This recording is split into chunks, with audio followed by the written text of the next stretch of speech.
Good evening, New York Jets fans. It is time for another Midnight Mike show with your host, Midnight Mike, your late night New York Jets host. It is thunderstorming like crazy here on the Long Island Sound, even though they said it was supposed to end by 8 o'clock. So I don't know exactly what was going on, but we have just heavy thunderstorms going on. So if I cut out for some reason, that'd be the reason. Either way, is anybody else worn the F out? I know I am. After all of that draft coverage, the only thing left to do is hit that Jets chant. Here we go. Jets, Jets, Jets. All right. Let's try to keep the energy up tonight. It is Saturday night, 9 p.m. Eastern Standard Time. And we are going to be talking about all things draft, okay? We're going to forego some trivia tonight. We were supposed to do a halfway to Halloween show tonight, but I'm going to put that off till Tuesday night because that is actually closer to halfway to Halloween. I even have the background graphics set up. I have all that set up for halfway to Halloween, and that's what we're going to do. We're just going to put it off till Tuesday because when I made the promise to people like Alex and others who were like, hey, April, the end of April is halfway to Halloween and you should do a halfway to Halloween show. And I was like, hell yeah. Halloween's my favorite holiday. If you've been watching this show long enough, Halloween's my favorite holiday. I said, fuck yeah, let's do a halfway to Halloween show. And then people were saying, no, can you do horror trivia or, some stuff like that? I said, yes, absolutely. But we can't I did not realize when I made that promise and said we'll do it the last Saturday of the month, I did not realize in my head like 2-3 weeks ago that was going to be the show after the draft. So obviously when we're doing when we're coming to you on a Saturday night, after the draft, and it just finished up only a couple hours ago, the final rounds, I got to talk the draft. And there's a lot of things I want to talk about.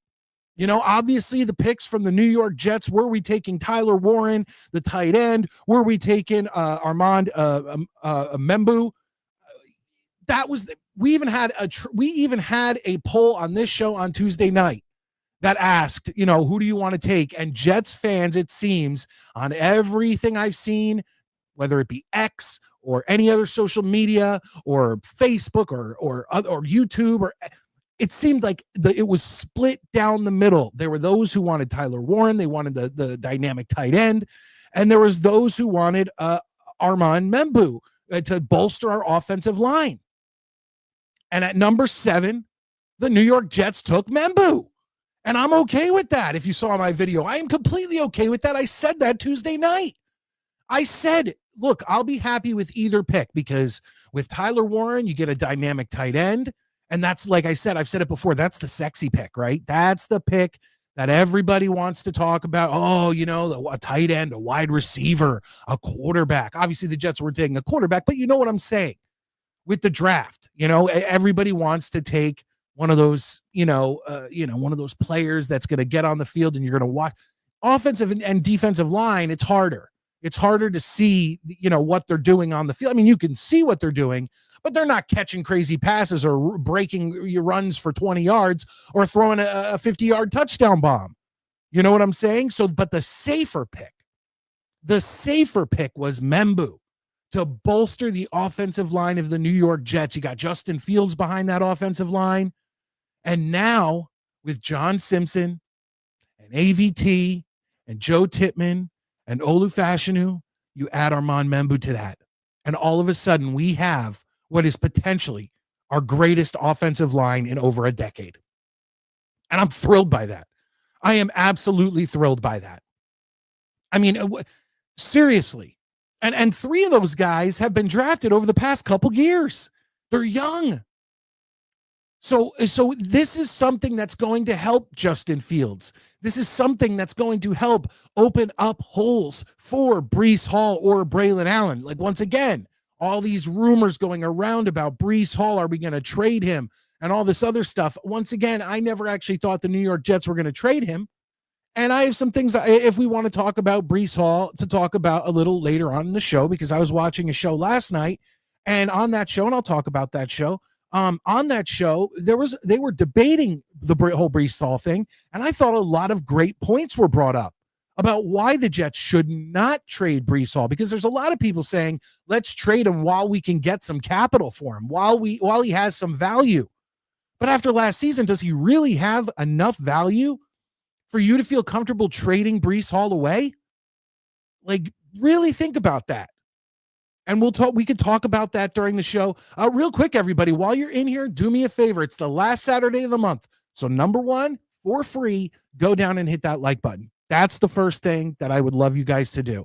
Go down, hit the like button. It lets the algorithms know that I am live, and then more people will join us in the chat and all of that. So that's number one. Number two, I always do this. And if you're new, I'll usually mention super chats or joining the channel, becoming a channel member. There's a lot of content there behind just for channel members only. So you can check that stuff out. And also gifting channel memberships to those who are in the chat, those who have turned on, accept gifted channel memberships. I would love for you guys to show your love tonight and support the show, because I only do this on the last Saturday and the last Tuesday of the month, where I really get in on it and hope that you guys will show your support for this show. Okay. But most importantly, you can hit the like button, and that is free.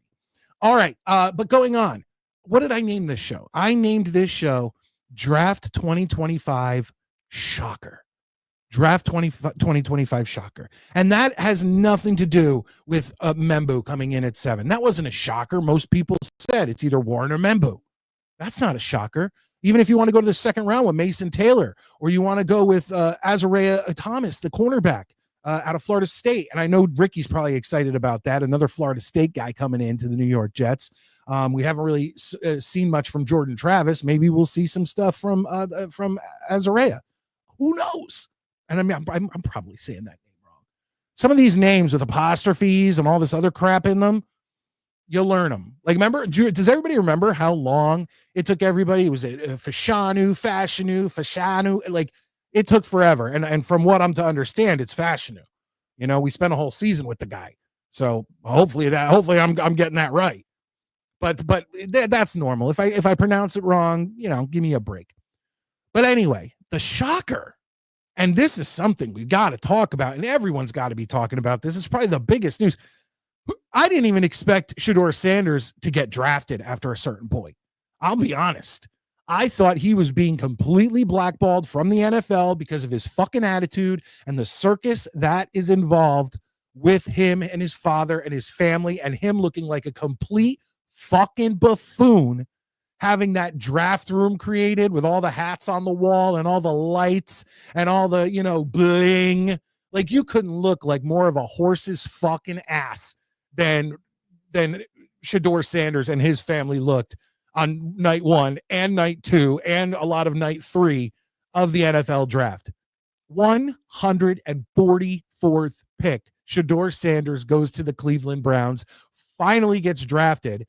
And I've been saying this since the end of last football season, that I never wanted him touching the Jets. And I didn't think we'd have to worry about it. As a matter of fact, on Tuesday night show, we sat there and we kind of placed bets. Some people who were calling in on the show and people in the chat, we were kind of placing bets. Like, where's Shador Sanders going to go? And we were doing like five pick increments. So is he going to go in the top 1 through 5?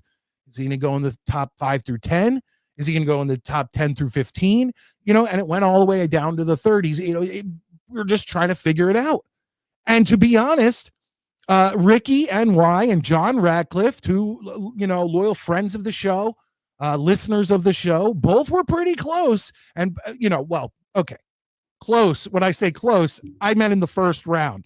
They went 20-25. But the winner was our boy Sean Neutron, our resident Vikings fan, our resident Vikings insider, who said that he was going to go 25-30th in the first round. And none of us sat there and said, oh, that fucking buffoon Shador Sanders, oh, he's probably going to go in the 5th round. Nobody saw that coming. If you said you saw Shador Sanders going to the 5th round, where the Cleveland Browns actually already drafted a quarterback before they even picked him, you are a fucking liar. You're a liar. Seriously. But that's where I'm at.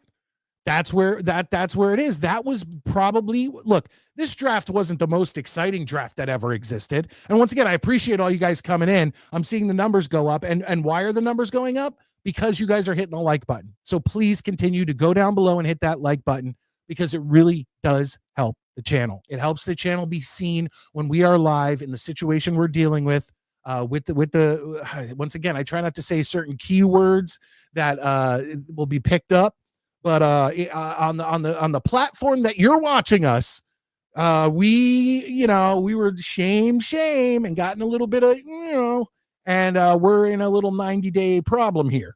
So that's what I'll tell you. And I really appreciate you guys coming in. And if you hit that like button, that really helps out. But back to Shador, like nobody saw this coming. Nobody saw this coming. And once we got past the 2nd round is when I started to think, God damn it, if NFL teams are not starting to blackball this motherfucker. And I hope they do. And every fucking pick that went by that wasn't Shador Sanders, the smile on my face got bigger and bigger till I was looking like the effing Joker. Okay. It was just so sweet, especially when you saw him in the 1st round, like I said, in that draft room that he built, like he is the fucking shit.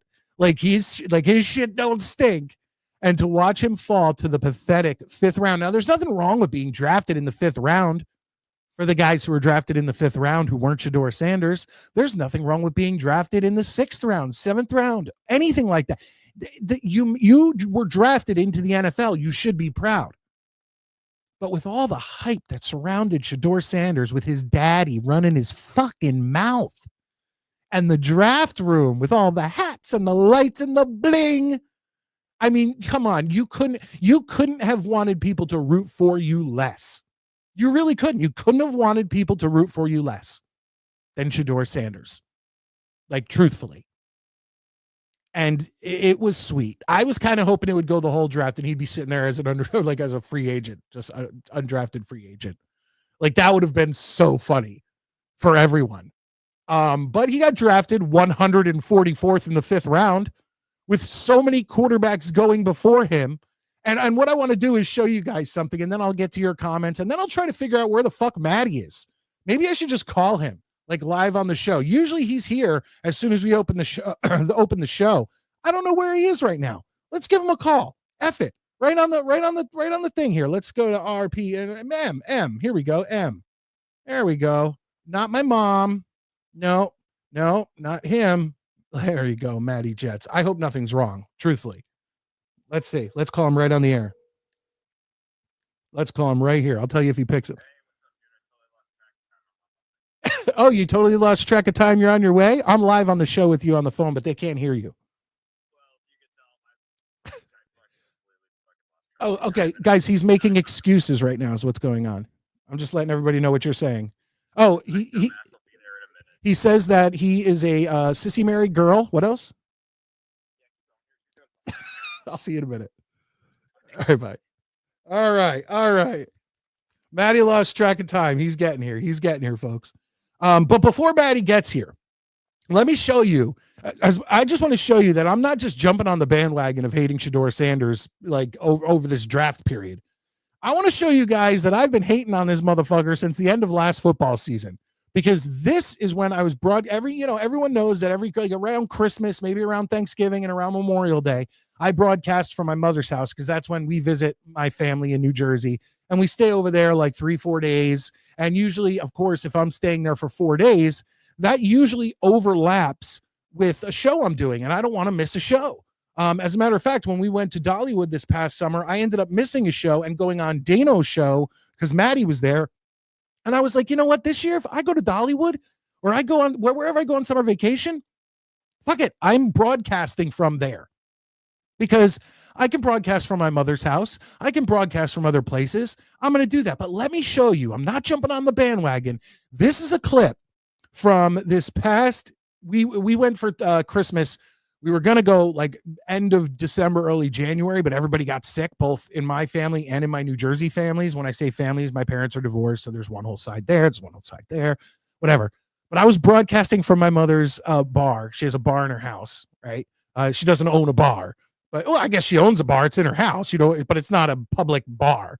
But I was broadcasting from there. And I want to just show you what I said. And Maddie's brought this up before because Shador and Dion opened their fucking yappers about because they thought, we're getting drafted and I'm not going to go to this team and I'm not going to go to that team. No team fucking wanted you, losers. You're a circus is what you are. And this is what I said. This is from January of 2025. I believe it was the Redskins Vikings game or Redskins Lions game that was going on while the show was broadcast. But here it is. Check this out. This is from January, and this is what I had to say after they ran their mouth about the Jets and the draft and all that stuff. Check this out.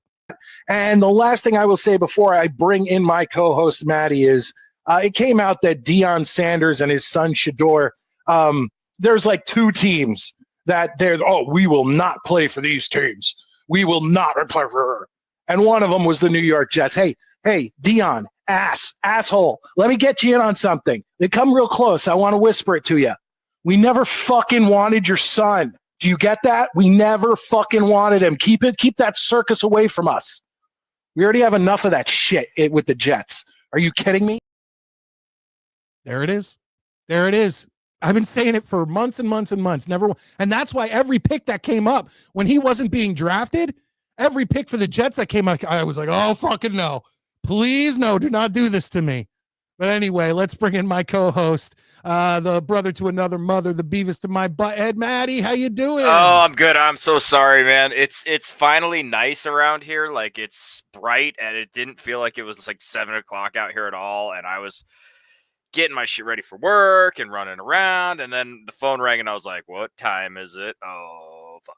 So, yeah, that's 100% on me. I'm so sorry. No, it's okay. I just...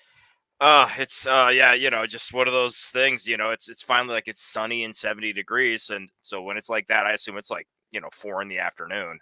So gonna have to get on summertime mentality there. But hi everybody. What a draft, huh? Yeah, it was. I want to say again, I said it wasn't the greatest draft. No, but the Shador thing literally kept me interested every round. Just to see if he was finally going to get drafted. I got home this morning and I went to bed and I was like, I wonder if he'll be drafted by the time I wake up. But here's the thing. I honestly, I hope that he does well for Cleveland. I hope that he comes out and balls. But if he doesn't, it's just going to be a case of, well, everybody already told you so. I just genuinely, I don't hate the guy. Like I say, I mean, he's, I rooted for him in college. He was a CU buff, and that's the team that's on locally, and I watched him. But I just, I think a lot of teams were just like, they didn't want to deal with it. We don't want the circus for an unproven pick. If he was a guaranteed blue chip, like he was going to come out and just handle everything, maybe, but it just isn't whatever. And I wouldn't be shocked if the camp had said that they weren't going to play for the Browns either, and now realize that they don't have any choice. They're kind of stuck. Yeah, it's like, what, did you not want to get drafted at all? Mm-hmm. Because at this point, that's what I said. I said before you came on, Matty, I said, he sat here saying, giving out teams in January that he didn't want to play for. Yeah, who do you think? Well, it turns out no one fucking wanted you. As a matter of fact, here it is. There was 1, 2, 3, 4, 5 quarterbacks that went before Shador Sanders in this draft. Yeah. And, and let's be real, that Browns quarterback room is pretty crowded. So, I don't know if he thought that he was just going to walk in and start on day one or what his thinking was. He ain't playing next season. Oh, no. I mean, well, who knows? Maybe he will, but I certainly don't think so. I wouldn't count on it. But I'll tell you what, I'll bet he stops running his fucking mouth. I hope so. He's either going to shut up or double down. And you know what? And the worst part is you go on the fucking internet. Hold on. You know what? Let me address what Infrared said, because I brought this up and whatever. He says, I love the Membu pick. That Taylor pick makes me want to vomit. Still in the second round. That was a reach. We'll talk about all that. We have Matty Jets coming on. He's one of our draft guru guys. He's at all these colleges. He even goes to spring football too. He goes all over the place. And we're going to talk to him, especially not only about the first 3 picks, but then the later round picks, and see just what he thought. But the thing that annoys me about the Mason Taylor pick is that everybody sat there. Oh no, actually, okay, yeah, I'll go back to the Shador Sanders thing. But the Mason Taylor pick is everybody sitting there being like, well, his father was a Miami Dolphin. Like, oh my God, like they're gonna have to. Yeah, but he played for the Jets for a couple years too. Like, I don't care what his dad did. I'm not gonna hold that against somebody. That's not some. No, but I'm not gonna hold it against him. But people are like, oh, the family's giving the Jets chant. Ha ha ha. Well, what were they doing when their dad was playing for the Jets? Rooting for the Dolphins? Yeah. No, they were rooting for the Jets. The internet this draft, especially Twitter, has just been absolutely stupid. It's just been mind-numbingly annoying, and I kind of want to quit the internet altogether after this weekend so far. It's just everything is just endlessly fucking. Well, that's another thing I wanted to bring up before I brought up Infrared's comment. And by the way, what's up, Jets Poughkeepsie? What's up, Valerie? What's up, Miguel? We're going to keep talking about all this stuff. I just want to get through some of these comments and make sure that I get through all these, and make sure I give shout outs. Greg Rollo's in the house. Infrared, like I said earlier. Matthias, what a draft day. Yeah, it was very interesting. I appreciate all you guys being in here. Let me get down. Okay. But what I wanted to say about Shador Sanders is the thing that blew my mind is that people in this fucking country cannot stop bringing race into everything. Yeah, you knew it was going to happen. I go on the internet and people are talking about how racist the NFL is because they don't want to see a proud black man get drafted. And I'm looking at the draft and I'm like, who were the other 144 people? Yeah. I'll say, what, 20% of them were white? Such a reach, man. There was 1% of them that were Polynesian. Yeah, everyone else was a proud black man. It's just everybody wants to bring race into everything nowadays, and it's getting so tiresome. Good God, it's like I don't think it had anything to do with race. No, it had nothing. It had to do with running your mouth. Yeah, it's just and bringing unneeded attention and not distraction. Even working out at the combine, only doing interviews, and apparently shitty interviews. And apparently they went bad, but everything was just such a the air of entitlement that surrounded the whole thing. I think that's the problem. Is he just came off as really, really entitled. And, Dion's talking crap online too, oh, my son's going to be a top 5 pick. So whatever, to randos on Twitter, I guess. And it's like, dude, well, he was in the top 5 rounds. He was close. Maybe he meant to say rounds. That's probably what he meant. He's just a little typo. And again, I don't hate Shador Sanders and whatnot, but it's just like this, if nothing else, this is a lesson to be learned. And I think that, I saw a lot of people being like, well, this guy, Johnny Manziel was this way. And it was like, yeah, I think maybe teams finally learned their lesson that don't draft these guys that look to be problematic because they are problematic. You know what I mean? So yeah, again, like Greg says, it had nothing to do with race. I genuinely think it was a matter of everybody was like, I'm just not going to deal with this. I'm not going to bring this drama into the dressing room and essentially stall my team's progress for what could be up to 3 years. Yeah, absolutely. And My it was, thoughts, anyway. and like I said, I haven't had a draft in a long time where usually when I watch the draft, I watch the first round, right? Just because those are your best guys. Those are what you want to see. And then when you get to the second round, I have it on my phone. And then when we get close to a Jets pick, I'll turn on. Yeah, I kind of zoom on and pay attention more. Yeah. Yeah, exactly. With this one, yeah, man, I had that shit open on my phone just next to whatever else I was doing. Yeah, I had it on the TV for days. I was like, really? Okay. I was just glad the Jets did not take a flyer on him. Oh God, me too. And every time when we got into those later rounds, Matty, I'm telling you, I was like, getting God, no nervous too. Jets. I was like, don't do anything dumb, please. Stick to what we need. We already talked shit about you. Don't draft him unless your plan is to draft him and just fucking sit him. But it was, yeah. And I have to say, overall, I think this draft, a lot of people are unimpressed with it. Well, we didn't need a sexy draft. We needed a fix a lot of shit draft. Yes. Is how I feel. And, we needed a tight end. We got after the tight end. We needed an offensive line. I think this is exactly what the Jets needed. The Jets need about 2 years of shut up and fix your problems and just do your thing. So 1 year down. Miguel Padilla, channel member, one of our biggest supporters, comes in and says, also, thank God we didn't take Jackson Dart. No, he gets to go to the Giants. And I was actually a little shocked that the Giants traded up in the bottom of the first round. I messaged you, I messaged Tommy, and I even put it out on Twitter. I'm like, what are they doing? They taking Shador? Is this what they're doing? And then figuring Mets will be thrilled because he actually wanted to have Shador. And then they come in and they take Jackson Dart. I could not believe it. Yeah, when that happened, I was just like, ooh. And here's the thing, and like I say this every time we talk about stuff, besides I don't care, is you got to remember, they know more shit than we do. The NFL GMs and scouts and all these guys are privy to so much more than we do. And I'm sure there's more to this that we just don't know. Yeah. You know what I mean? Because believe me, like I've told people 100 times, if you've got a player that can help your team and you have the opportunity to take them, you're going to. So something serious must have been going down for them to be like, this is just not worth the headaches.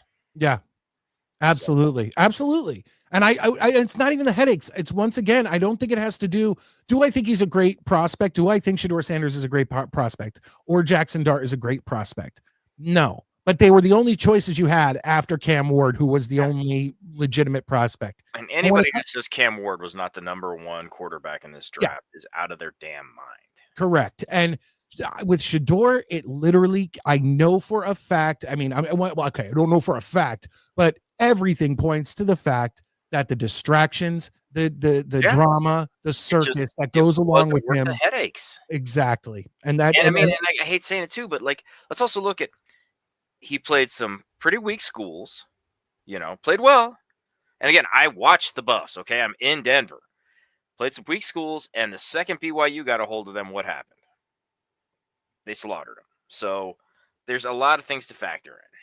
Real quick, DJ, one of our resident Buffalo Bills fans in the house. Good to see you, DJ. Says, good evening, Mike and Matty and Michael Landau. FYI, Michael Landau buried the hatchet, a piece treated by Murdoch. Good for Murdoch. That's awesome that he was able to bring you guys together. Because honestly, no matter what show it is, a lot of shows don't like fans of other teams coming in and, whatever. We're the opposite. Yeah, we love it. And Murdoch shows the same way. Anyone who wants to go in, anyone who wants to just whatever, that's what you could do. And I'm glad that he made a peace between you guys because, it just have fun. Just have fun with the shows. He writes, go Jets. What? Why would DJ? What are you, smoking something? Please, the majority of players in every sport except hockey are black. Exactly. Yes, we were talking about that. Someone just walked in and we saw what happened there? My teenage daughter did not realize we were on the show. Okay. She had the same problem I did. There he is. Michael Landau. How you guys doing? Good to see you guys. All right. What we're going to do is we have our draft guru of the Midnite Mike Show family tree ready to come in. Once again, guys, this is the final Saturday of this month. So what I ask you guys, please, is this is the time where I ask you guys to show your support, not only by hitting that like button, which is free. So if you don't have any money to support, you can support with the thumbs up button. But please, on the final Saturday and Tuesday of the month, please super chat us. Become a channel member or gift some channel memberships to your fellow Jets fans. I would absolutely love that. And I love all the support being shown. Super chats, gifted channel memberships, becoming a channel member. There's plenty of content there for you. Or like I said, for free, hit that thumbs up. It's all much appreciated. All right, let's do this. Let's talk more draft. Our Jets guru in the Midnight Mike Show family tree, Tommy Jets. How you doing tonight? I'm doing good, man. I appreciate the very kind words. Guru might be a little too much, but I'll take it. Look, compared to me, at least, I'll speak for myself. You're the draft guru. Yeah, I would definitely take your word over mine in this area as well. I do appreciate you guys. Thank you. And plus, how many of us are traveling to, not only all these different colleges during the football season, but also going to spring football, and have people going to spring football and your team at the league winners going to all these different events. So we're happy to have you on.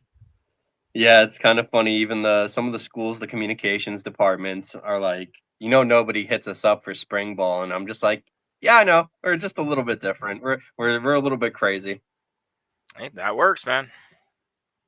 All right, first question. Before we get into the Jets, which we're obviously going to do, let's wrap up this whole Shador Sanders thing. We spoke about it. I spoke about it for the past 30 minutes. I mean, I talked about a few other things, but I mean, it went. You got Cam Ward with the number 1 pick overall, going to Tennessee out of Miami. Then you have the Giants trading up, and I swear I thought this was it. I thought this was the Shador Sanders pick, but no, they choose out of Mississippi Jackson Dart at the end of round 1. Then you go to round 2, and Tyler Shuck comes out of Louisiana going to New Orleans, and that was the one where I was like, okay, if he doesn't get picked here, this dude's fallen to the 3rd round.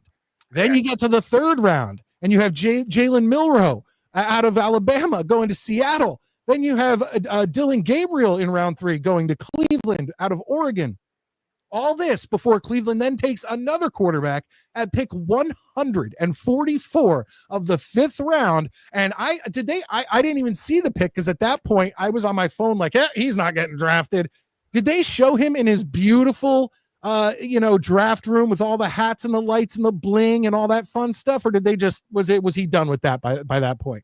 I'm not sure, man. I'm not gonna lie to you. I'm like junkie status, so I'm like driving around and I'm just watching like the tracker on my phone. Right. And I'm just like, oh fuck, who is it? You know what I mean? I don't watch the live pro. I heard oh my god, I heard Mel had like a breakdown. Yeah, somebody told me he wigged out. I didn't see what happened. I didn't either. Wait, I don't know what side he was on that, but I do think it's funny also to just interject really fast. I forgot to mention this earlier that somebody fucking prank called Shador Sanders. I saw that was fucked up, man. I love it. I love it. I want footage. That was cool. Oh, you can find it, dude. It was like, yo, I've been waiting for you, and then all of a sudden, like it all falls apart, and he's like, nobody's supposed to have this number. Dude, I don't give a shit. I don't feel bad for him. He made himself unlikable. With all the shit he talked in the offseason, I'm not going to this team and I'm not going to that team. My son's going number 5. My son's going to be a top 3 pick. To draft day, seeing him in that room with the bling and the all the bullshit, that all the hoopla and pomp and circumstance that was going around. It's like I wanted that. He made himself unlikable. Fuck him. That's how I look at it. That's fair. Dude, I feel like I'm in like a vacuum because I don't even know half of that stuff happened. I'm like, oh shit, he did do that. Like that's how far away like. There's a lot of stuff online showing him like just kind of, making himself appear very unlikable. Like a target, like the ball boy came over to get a ball off of one of the running backs or something, and whoever rushed in the touchdown, I guess, kept it and was like pushed him off.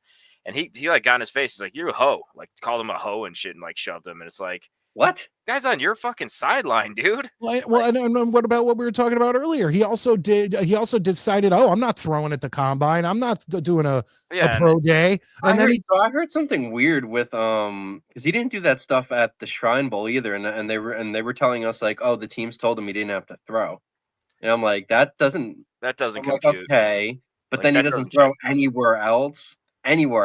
You're just like, that what the hell's going on here? I think we're gonna find some more stuff out here going along, and I hate to say it this way, but I think that if he turns into a complete bust, we're really gonna find some shit out after that happens. Like when he gets like released from his first team or something, then we're really gonna hear some shit. Real quick, let's hit that Jets chant. We got our first super chat of the night. Jets. Miguel Padilla comes in he not only is a channel member, but sends in $2, says a Jets chant for Lando coming back. Cheers, everyone. Good to see Michael back in the fold. Thank you, Miguel. We appreciate that. But Tommy, we were talking about it a little bit last night via text, but at a certain point, you started to believe that Shador Sanders was being blackballed. Yeah, a little bit.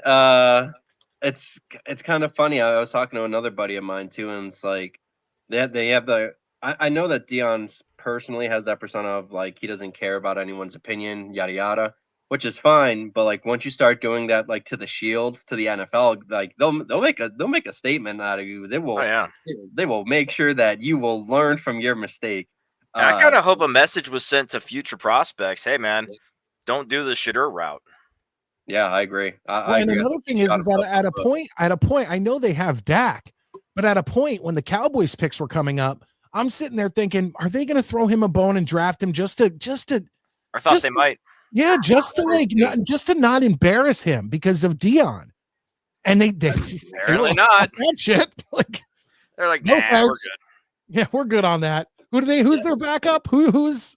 I don't even know. I don't even know. Wasn't it the white kid? It was him, but he's not there anymore. Okay. And then they got rid of Trey Lance. He's not there anymore either. So I have no idea who their backup is. You can say what you want. At least this draft with all of this has been very, very entertaining. I mean, but you know what the Jets said by not drafting Shador Sanders? They said that Justin Fields and Tyrod Taylor were good with that. Yeah. No thanks, Shador. Yeah. And even the Giants said, you know what? We would rather have Jackson Dart and Russell Wilson. And who else do they have? Whoever. Jameis Winston. Yeah, Jameis Winston. And Tommy DeVito. We're good with that. We don't need you, Shador. We'll take Jackson Dart. Yeah, it's like I say, it was definitely fun to keep an eye on this. Pretty much every couple picks would be like, still nothing, huh? Yeah, the Giants one was interesting because through the Shrine Bowl, like they were with him a lot. Yeah. And then I remember, Mike, I think it was you who texted me and were like, the Giants moving up for Shador here. And I was like, I'd be shocked. I didn't say no. I didn't say yes, but I was like, they'd be shocked if they didn't take a quarterback. It just ended up being Dart instead. And once again, you're not super high on Jackson Dart. I've come around on him a little bit after now you've come around on him. I've come around on him a little bit, man. I did like a really deep dive on some of his stuff. I'm not still like, oh, he's amazing, but I can see why some people like him. I can see why. He does some unique things with his eyes in terms of how he what's the word I'm looking for? The way he puts some defenders in passes. What was that? Like a blind pass, like where he's looking one way, throws another way. He like directs defenders to move a certain way and frees his guy open when he's on the move. I thought that was pretty unique stuff that's high level for a quarterback of an offense of Ole Miss that's not really like a pro offense. You know what I mean?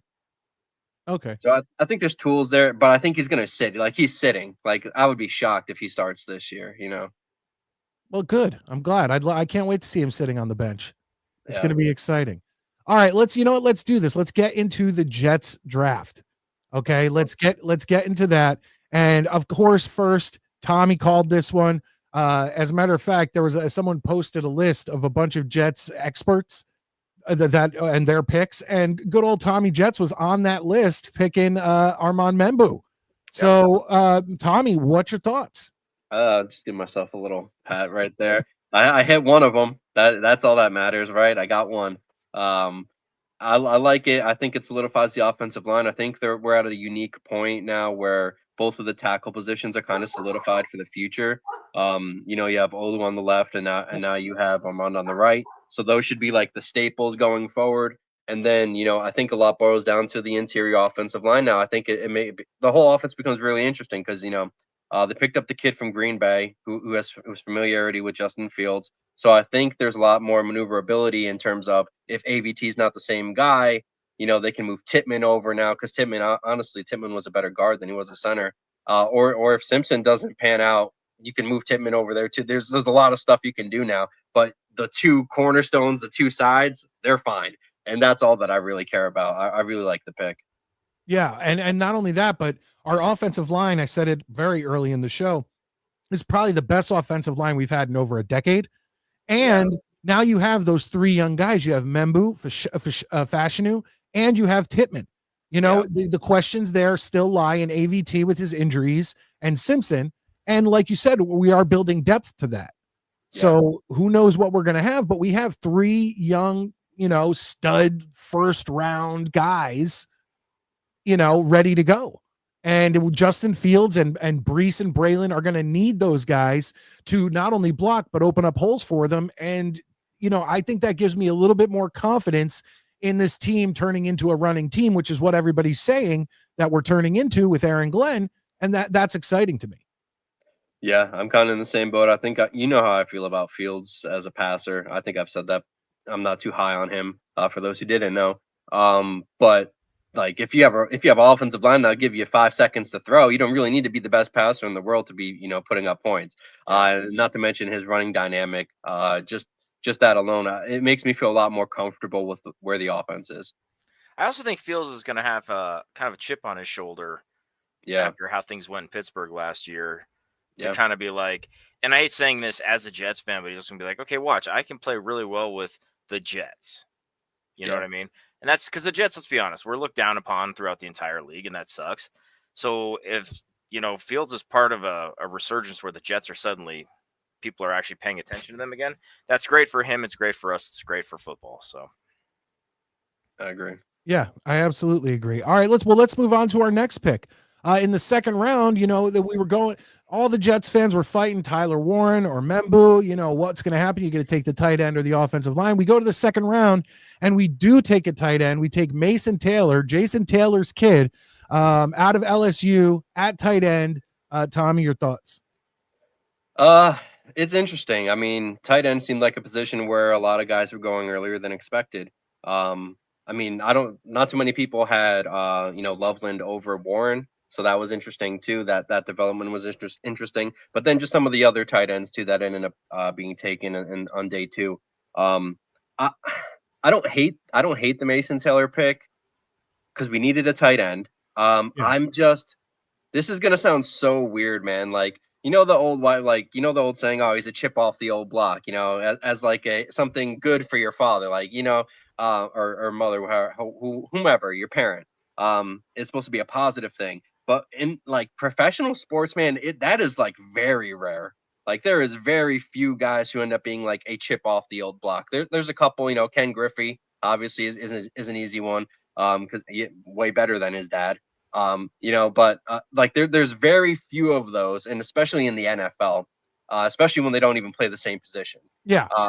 So like what is Jason Taylor going to know about being a tight end and teach his son? Like he could teach him like some basics and things like that, but it's not like Jason Taylor was a defensive player. He wasn't even on the same side of the fucking ball. Yeah. So like he can teach him like work ethic if he has it, but it's just like he can prep him for what training camp's going to be like, the ground rules. But at the same time, I kind of like that in the sense that he won't be so hands-on that he's not going to be a helicopter pilot as well. Or I do like that. My concern is like it's always a little different when you have like the millionaire sons as opposed to their dads, because their dads had the dog in them. You know, like you're the one putting food on the plate for your family, and their kids. Not that it's their own fault, because obviously you don't get to choose what you're born into, but they just don't have that same edge because there's a comfortability into it. You know, kind of like your whole life leading up to that point. Just for Taylor as an example, oh, you're Jason Taylor's kid. Like growing up, he got to hear that throughout his entire career, and he's put together a good career. I don't know if I would have taken him that high in the second round. I think he's a day two guy. I think he's definitely a day two guy. I just don't, for 42 overall, I think it was it 10 picks? 42. Into the second? Yeah, that's too high for me, honestly. So I don't hate it, but I give it like a C in terms of what I would grade it as.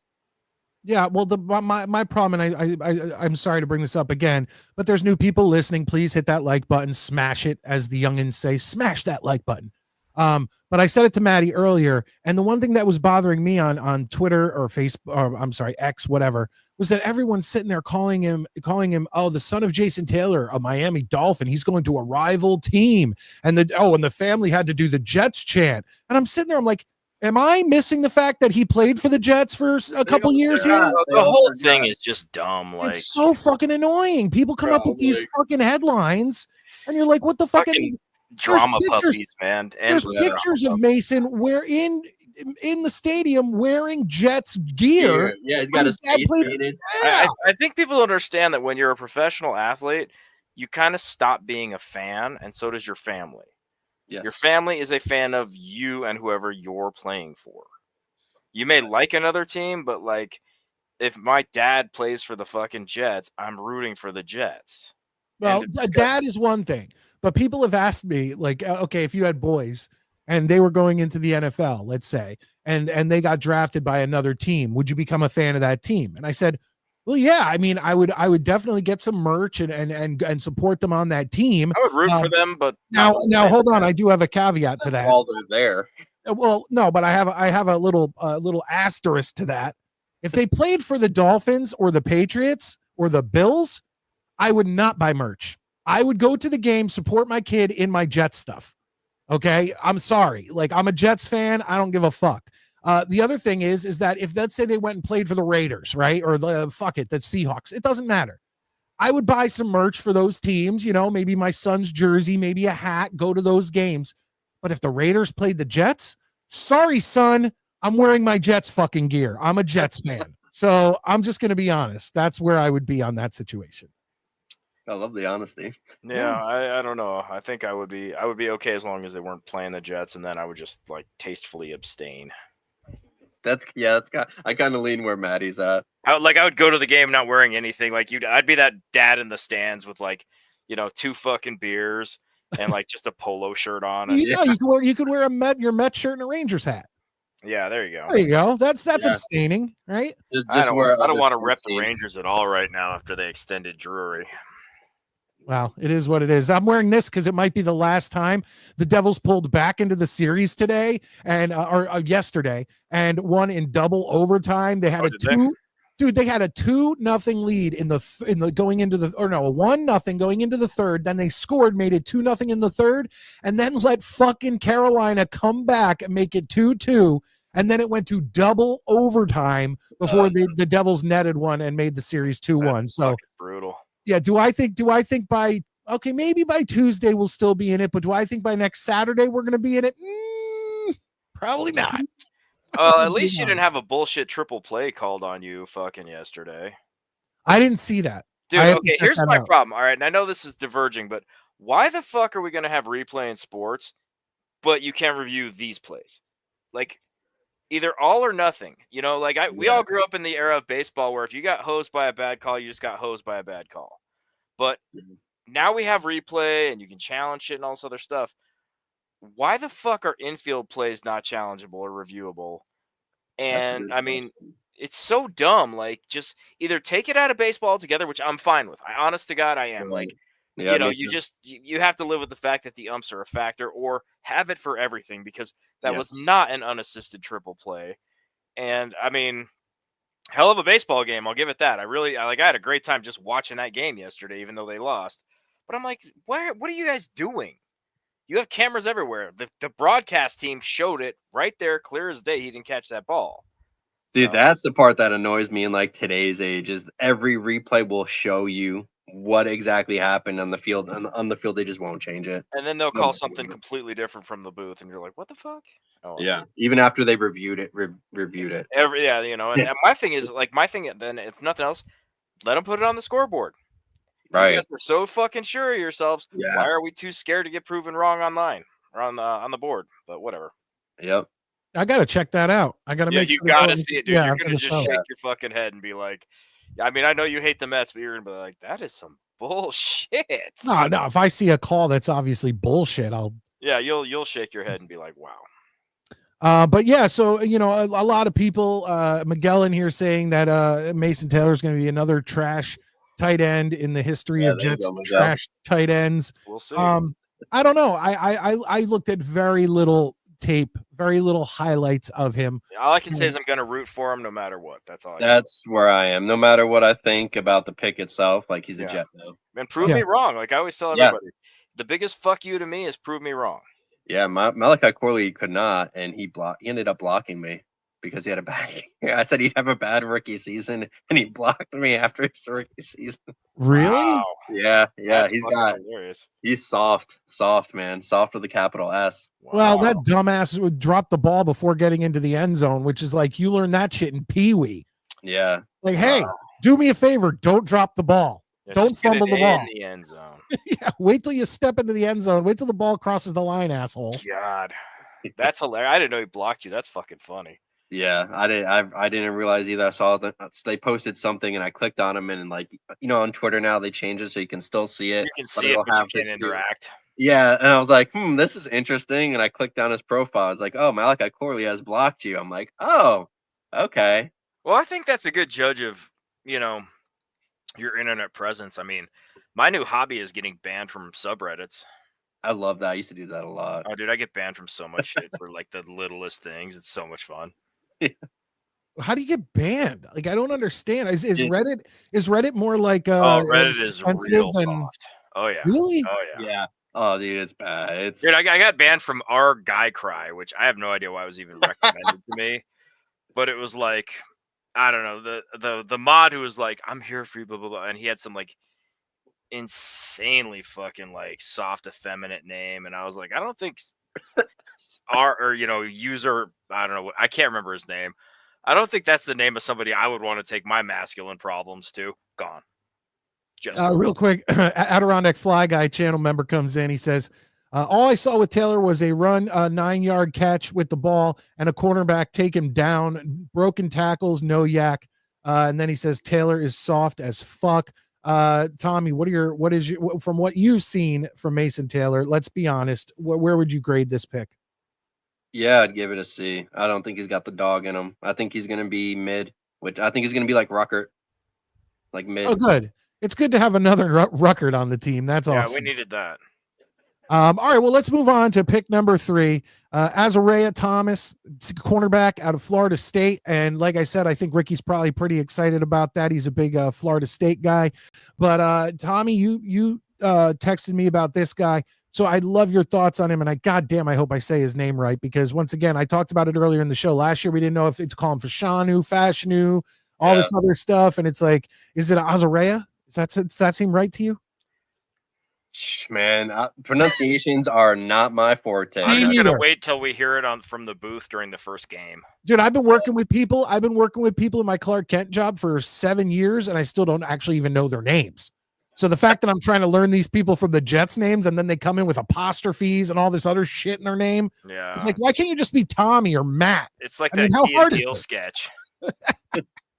Yeah, honestly, dude, I love the pick.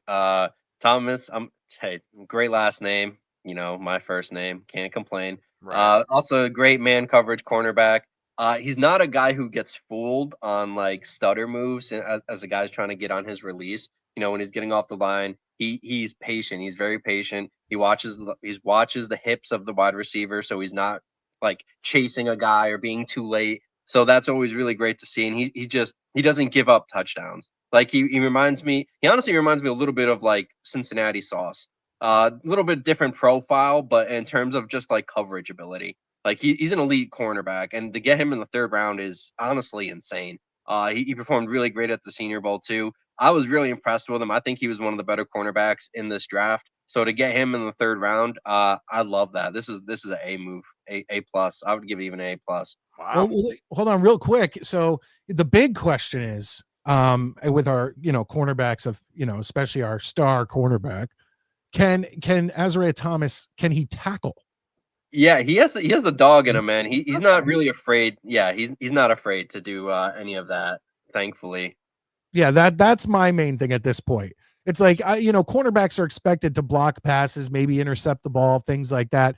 And you wouldn't get drafted into the NFL if you couldn't at least do that above average, right? You would think. But at this point, it's like, can he tackle? Because Sauce sure fucking can. And yeah. Oh, sorry, Mike. I didn't mean to cut you off. No. That's where it is what it is. And I hate to shit on Sauce and keep bringing this up, but it's like last season, he once again proved that he can't fucking tackle, and he has a real problem intercepting balls. I really hope Sauce has a bounce back year this year. I do too, man. I really hope he does. They picked up that option. Unfortunately, you may not like this. Thomas isn't really much of a turnover guy either. Unfortunately, but I think that can be changed. He's a good tackler, man. I think this year he had his season high in tackles. It was like 40 something. Wasn't graded as good, but the 2 years before that he was graded pretty well. So I'm just really excited to see him on the opposite side. It makes me question what they're gonna do with that. What's his name? Brandon Stevens, I think, who they got in free agency, right? The former Ravens guy, right? I think that's who it was. Yeah, who Baltimore was thrilled to get rid of. Yeah, I think they might move him to safety. I think that might be the plan. So, Okay, because we will get to it, but we did draft a safety, and you weren't too thrilled with that pick. yeah, let's save. All right. Real quick. Have a good night, DJ. It's good to see you. DJ saying good night. I have to go. Hit the like button. Later, DJ, bud. thank you very much. Good to see you. And Infrared says we did replace DJ Reed for sure.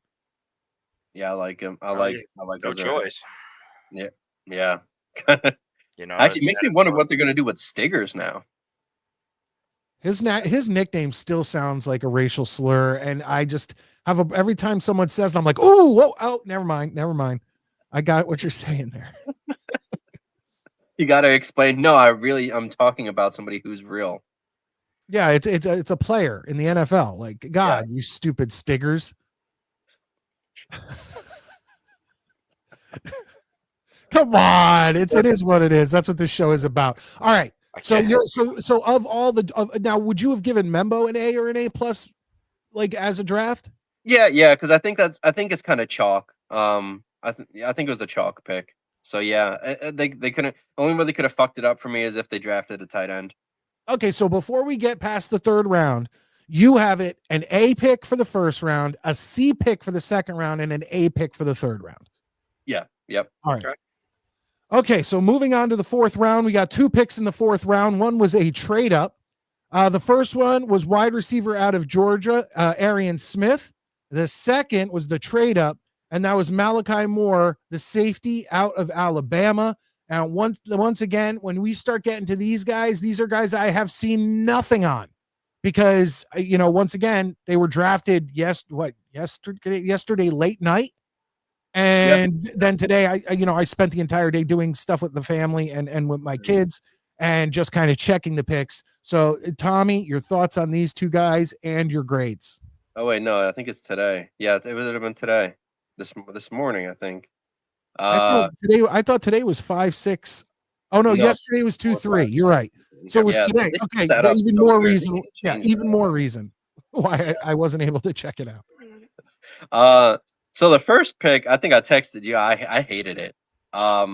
Nothing against Arian Smith at all. I just don't think he's got the juice. I mean, and literally, we did need a wide receiver. Like he can run. Like he can run he's a track guy, so he can run. The problem is he can't really create separation. Like he's very, very limited in his route tree. Like he just runs a straight line. And he has very bad contested catchability. Like he doesn't have soft, I guess you would call them strong hands, but they refer to him as soft hands, just catching the ball in traffic. He does not have that. Like he's a klutz. Like you'll toss it up, man, and it's like 50-50 even if he's open, if he's coming down with it. Wow, so I'm bad. Trading up, I am not thrilled for the trade up, especially when Jalen Royals was on the board from Utah State. I think he would have been a great compliment. There's a few guys that I really would have preferred there, to be honest with you. This man, I would give, man, I don't like to be jerks to some of these kids because they're still kids. But for like Arian Smith, and for the Jets pick, I would give it like a D minus. The trade up makes it worse, honestly. The trade up was for Malachi Moore. Oh, okay. Yeah. So Arian Smith was our that pick. Okay. Yeah. Oh, that was the early 4th round. Yeah, that's a D. Yeah, that's right. That's a D pick. Yeah, the 8th pick of the 4th round. Yeah, that's a D. I'm not a fan of that one. Especially just outside the top 100. Top 100 guys are some of the best guys. 10 picks after that, you shouldn't be going for a guy that you could probably have gotten like in the 5th or 6th round, to be honest with you. The Georgia offense wasn't really a great passing offense anyway. And just to have a guy who's really only a one-trick pony, I don't think that's really the best for what the Jets need. Because outside of Garrett Wilson, like, what do they really have right now? You know, Malachi Corley, your best friend. What are you talking about? That's your boy. You should start promoting Malachi Corley the way I promoted Alan Lazard last year. You need to get a Malachi Corley jersey for sure. oh my god, I might do. You don't even sell those. No, you got to get one made up. We could do like a campaign, the Unblock Tommy fucking campaign. free TC.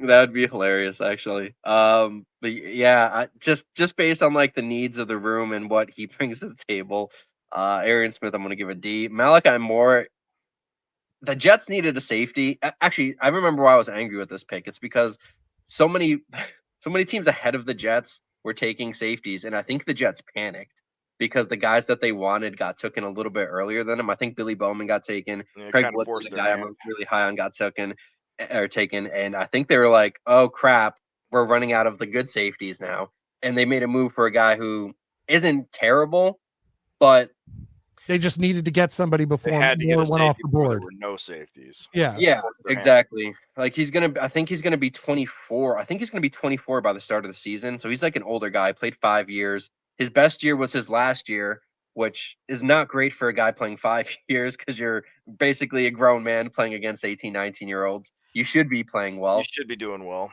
Yeah, exactly. He doesn't really. Go ahead, Mike. I always hate to discount those older picks, especially later on like that, because, look at Bo Nix. We all talked a bunch of crap about Bo Nix, and he showed some good maturity. So he might be a little better in the sense of more mature, more coachable. You know what I mean? But hold on. Did he? Another question is did he enter college late, or did he fucking spend 9 years in college? He was Scott Bakula from Necessary Roughness. Well, he's been there 5 years. Yeah, he just was there for 5 years. So he was 18 when he got to school. Yeah, which, hey, it is what it is. Yeah. Maybe not the smartest guy in the bunch. I don't know. What keeps you in college for 5 years? Like I say, he might be that guy who busts his ass and is like Rudy, who's just happy to be there and is going to do everything asked of him and plays hard. Yeah, but I don't want Rudy on my team. I love the movie, but I don't want Rudy on my team. Well, if he can fucking produce and be Rudy, I want that guy on my team. Okay. Right, fair enough. I'm a fan of a good work ethic. I am too. That will sell me on people, honestly. For sure. The one I will say it like this. Like, it was his best year, but also not just like statistically, but like the way he was utilized too. Like he played in the box, he played free safety, he played like a little bit of like a hybrid linebacker, he played in the slot. So he was versatile, and I think that versatility is probably something that somebody like Aaron Glenn really wants to have in a safety. So in that end, I wasn't like completely like, what the, you know what I mean? Same thing with the Arian Smith thing. The Arian Smith one is inexcusable. I don't understand that one at all. This one, at least, it makes sense. It fills a need. And regardless of him being in school for a while, it's still an Alabama defensive player. Those guys are bred a certain way. Yeah, I had no problem with it. Well, like you said, though, it's Aaron Glenn is part of this choice. And Aaron Glenn was a quarterback. Now, I understand, but this is a cornerback picking essentially, safeties are playing deep. He knows what he's looking for. So let's try while before we get on Aaron Glenn's case and just destroy him, give him a chance, and let's see. Maybe We're not allowed to criticize them until they're 0-2. Exactly. Then we can fucking attack. Real quick, all bets are off. Yeah, all bets are off. Before we get to the 5th round, it is the final Saturday of the month, which means that I am asking you guys to please do me a favor. Hit the thumbs up. That's free. If that's the only way you can support, please hit the thumbs up. But super chats and becoming a channel member or gifting channel memberships, God, that helps out so much. And this is the time at the end of the month when I do beg for it. So please help support the show. And Michael Lando did it himself. He gets a Jets chant. Jets. Not only is he a channel member, but he comes in with 20 big ones and says, with the draft in back-to-back years has netted us our bookend both sides, tackles that we need. Makes me nostalgic about when in 77 and 78 drafting Powell and Ward. Build the O-line first. And I couldn't agree more. Like, that's the thing. And I said this on Tuesday night show, and I'm sure you guys remember this, but it's like, I would have been okay with Tyler Warren. It's like I said, the sexy pick, a guy catching the ball, a guy running the ball, a guy throwing the ball. Those are all exciting picks.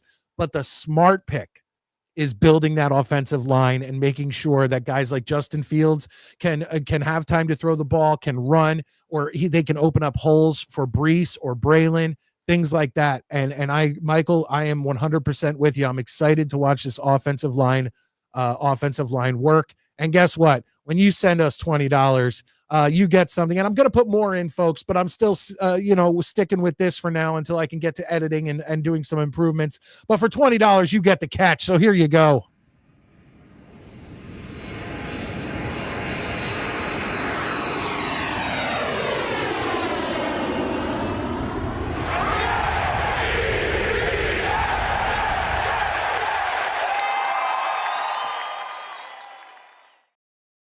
All right, let's get to the 5th round. Now, the Jets traded up into the 5th round and then ended up with no picks later than the 5th round. Yeah, in this draft, which once again, not necessarily a thing I have a problem with, because how often do you see guys in the 6th, 7th round, going out there and being a starter for many years for you?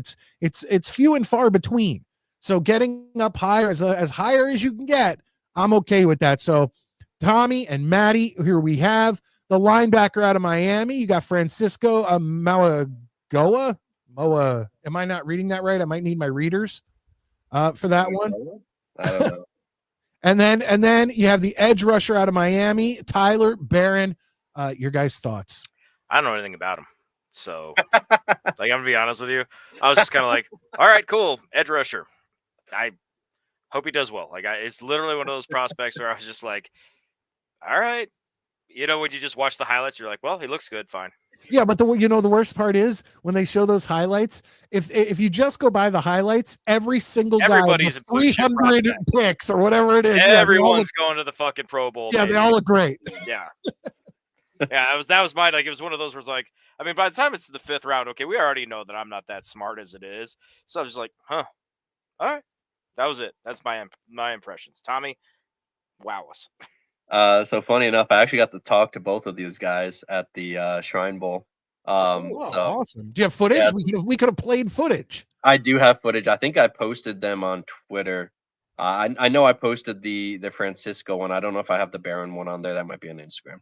Wait, real quick, Mets, good to see you. Stick around, because after the intermission report, I want to hear your thoughts on the Giants picks. I got about 10 minutes left, too. So, all right. I definitely will be watching that later tonight, though. I want to hear Mets' thoughts on the whole thing, actually. That's going to be comedy gold. And is this true? Miguel Padilla says that Arian Smith was the lowest ranked wide receiver. Not sure, but he probably should have been. But that can't definitely be right. Tommy's lowest ranked wide receiver. Right? Yeah, dude, I have UDFAs. I'm amazed that motherfucker didn't block you yet, but you might want to check. He might after this if he ever hears it. Fucking block party, fucking 2025 right here. All right, Tommy. So what are your thoughts on these final two, the 5th round picks for the New York Jets? I love him. Francisco, I think he was drafted with the hope of potentially replacing Quincy Williams down the road. I think he could be a good weak side linebacker. It just depends. He has some certain stuff that he has to fix to his game, but I really do like him. I actually got to see him play in person too, not just at the Shrine Bowl, but I got to see him play throughout the year. So I'm very familiar with him and Tyler Barron. Barron is more of a guy he's a very soft-spoken guy, which is interesting for an edge rusher. Usually those guys, you think like a beast. Those guys are barking. Yeah. So that was interesting, but he's the guy. I want this to sound bad, but he's a guy who is great at nothing but good at everything. I like that. I like that. You know what I mean? And that's not something that's I don't want that to be taken as a negative. No, I don't think that's a negative at all. Yeah, especially for like how we talked about versatility with the Malachi Moore pick. I really think that that's what the Jets want in an edge kind of guy. He's Mario from Super Brothers 2. Dude, Right. Yeah, I exactly. was literally just about to say that. Really? I was about to say, yeah, the princess is cool because she can Princess float, can but she's float, super Luigi slow. can jump, Toad's Yeah. strong, Mario does it all. And Toad can dig fast, but he's a fucking can't jump. But Mario can do everything across the board average. Yeah. You know? Yeah. And that's what I like about Tyler Barron. I think eventually they want him to probably push Clemens for the position, which I don't think should be that hard, probably. So I really like it, and also he is a really underrated pass rusher in like pure pass rush sets. I believe he had a higher success rate than Abdul Carter, the top 10 pick. Which I mean, take that for what it's worth, but it proves he can at least rush the passer on third down. So maybe that's where he finds himself to begin his career and then develops into a rotational guy or something. But I like both of these picks. These are like solid Bs to me. Cool. Yeah, that's good to hear. You know, another thing that always gets me with the NFL draft. It's like watching American Idol.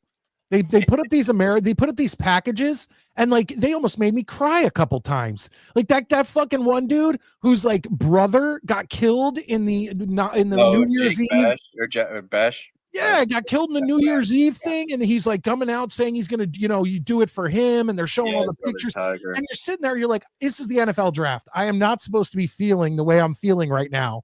Like this is something they do on American Idol, like where my mother just died of this, and then my father died of this, and then my grandma was supposed to be here, but just before we left the hotel, she collapsed, and now I'm on, and you're like getting all these in the feels. And now the NFL sits there and does it too, and I'm like, God, motherfucker, just know how to get ratings, man. Just give me a highlight package, please. Yeah, yeah, that shit was going on at the Senior Bowl too, man. It's like everyone's saying, like, he had the spirit of his brother inside him. Stop humanizing these athletes, dude. Yeah, exactly. He was like amazing, like at the Senior Bowl, like wow, like he was doing stuff that you didn't see him do really that much in college, and we were just like, everybody was like, holy shit, like. This kid's stepping up on another level. I think that kind of adversity and like that loss emotionally, like I think that can really unlock another level in people, especially if you lose somebody you love to that extent and lose them far too early than you should have. And then you guys saw the one with the Pittsburgh Steelers kid whose mom died, whose mom was on her deathbed, and he ran to the hospital, and then she died like right after he got drafted. Oh yeah, I heard about it. I didn't see the package, and thank God I didn't see the package because I don't want to be sitting there fucking bawling my eyes out. My wife walks in and she's like, "What are you watching?" And I'm like, "The NFL draft, Bridges of Madison County." What the fuck? Like what the Jets do now. You're killing me. Oh God. But yeah, so that's the NFL draft. Obviously, when we get, we'll go into the intermission report. We'll let Matty go. We'll go into the intermission report. And then when we get out of that, we will take your calls and your comments. I want to know what you guys thought of the NFL draft in general, or the New York Jets, or Shador Sanders. Yeah, all of whatever you want to do. There's a lot to talk about, which we're not used to for the last few months. Yeah, it's exciting. Yeah. Like I said, I went to go set up because this was supposed to be a halfway to Halloween show. We promised that for the last Saturday of the month, weeks ago. And then I'm sitting there, I'm like, wait a minute. That's the fucking Saturday after the draft. I was like, we're gonna put that off till Tuesday. Tuesday we'll do a halfway to Halloween. On Tuesday, yeah. Yeah. Oh, it is halfway to Halloween, is it? Yeah, it is. Oh. I am here the whole night Tuesday. Yes. So old time, just like old times. I have the evening off, so I will be here for the whole show. Good, nice. Good to hear. And I need to make up for being here late tonight. All right. Well, Matty, if you got to go, I'm gonna go get ready for work. But I will talk to you guys later. If nothing else, Tommy, always good to see you, dude. I feel like we never talk anymore, just because I know you're busy, but it's always a pleasure to have you on the show. Everybody else, hope you have a great night. And hey, like I say, I always say this, and a lot of people don't agree with me, but at least we were entertained. So good night, guys. Good night, Matty. Have a good one. Were you on, Tommy? Were you on earlier when I was saying that? I don't know if you had gotten on or if you heard it, whatever. But to reiterate, for those just joining us, hit the thumbs up. The Shador Sanders. Usually, when I watch the draft, I always watch the first round. Like, you just kind of have to watch the first round. Right. Then after that, usually on day 2 and day 3, I'll sit there with my phone and then I'll see who's being picked. And then when the Jets are coming up, I'll go into my living room and put on ESPN and I'll watch the Jets draft whoever they're drafting. Right. With this Shador Sanders shit, I would not only had it on my phone for when I wasn't in the room, but I had it on the living room television. And I was just every single pick, I was glued to the television. And every time Shador Sanders did not get picked, my smile just grew and grew and grew. It was like, remember, when the Grinch, his heart, or it wasn't his heart, is it? His heart, grew through sizes or something. too big. Yeah. Or like, remember that one point where he smiles and he smiles so big that his hair splits at the top? Yes. Yeah, that was me every time as Shador Sanders fell further and further down the draft. I was loving it. Like I said, and it's not, I don't hate him well, I guess I do, but I was going to say, it's like if he just kept his fucking mouth shut and he didn't do all the bling and his dad kept his mouth shut and he didn't act like, oh, my son's a top 5, my son's a top 3. And then him being like, oh, we're not going to the Jets and we're not going to the Cardinals or whoever he said. I know the Jets were in there. And then all this other bullshit. Then I probably would have just been like, oh, that kind of like, what the fuck? Why is this guy falling so much? Right. But he just did all these things from the end of last season and then them retiring his number. They retired the number of a guy who got picked in the 5th round at 144. Like, come on. Yeah, that was ridiculous. I can't believe they retired. Travis Hunter's number, I can understand. But Shador, no. Travis Hunter went where he was supposed to go. Right. What did he go to? Yeah. He got the Jaguars traded up, right? Jaguars, yes. Yep. Yeah. Yeah, they paid what it is. Too. See, man, that's the problem with me not being like I don't check. So I post and ghost so much, Mike. Like that's why. Like I think I always tell you like make sure like text me because I won't see some of the stuff on Twitter. You know what I mean? Yeah. So like I forget like I either forget or I don't see like half the stuff that goes on because I'm sitting here thinking like why is he falling? And then like I had people telling me like you don't remember what this or that, and I'm like oh no I didn't even see that. You know what I mean?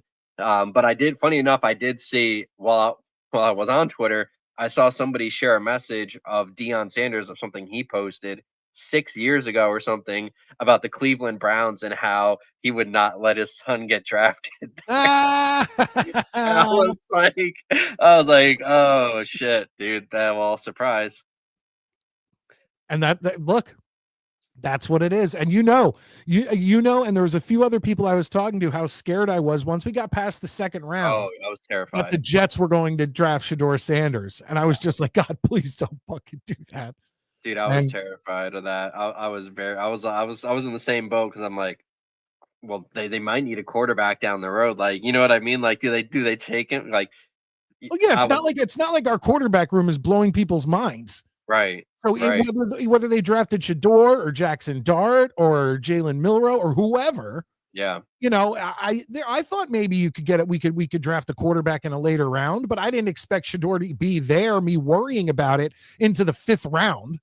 Yeah, I didn't either. That fall was crazy. That was crazy. I mean, can you think of another guy who was like? Do you remember like a month or two ago, less than a month ago? People it was like, who's going to get drafted first, Cam Ward or Shador Sanders? Yeah. He was like a consensus top 5 pick forever for like months.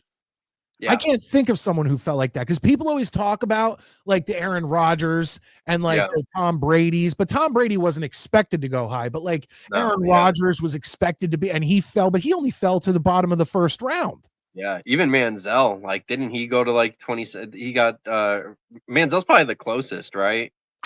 I can't think of anyone who was expected to go in the top 5 and didn't end up going until Matty said earlier. No, he's right. He did go in the top 5 rounds, and I said, you know what, Matty, you're right. Like that was perfect because it is what it is. How funny would it be if people who wrote like people who had articles like months ago, like, Shador Sanders top 5, they just go back and edit it to like top 5 rounds, just every single article.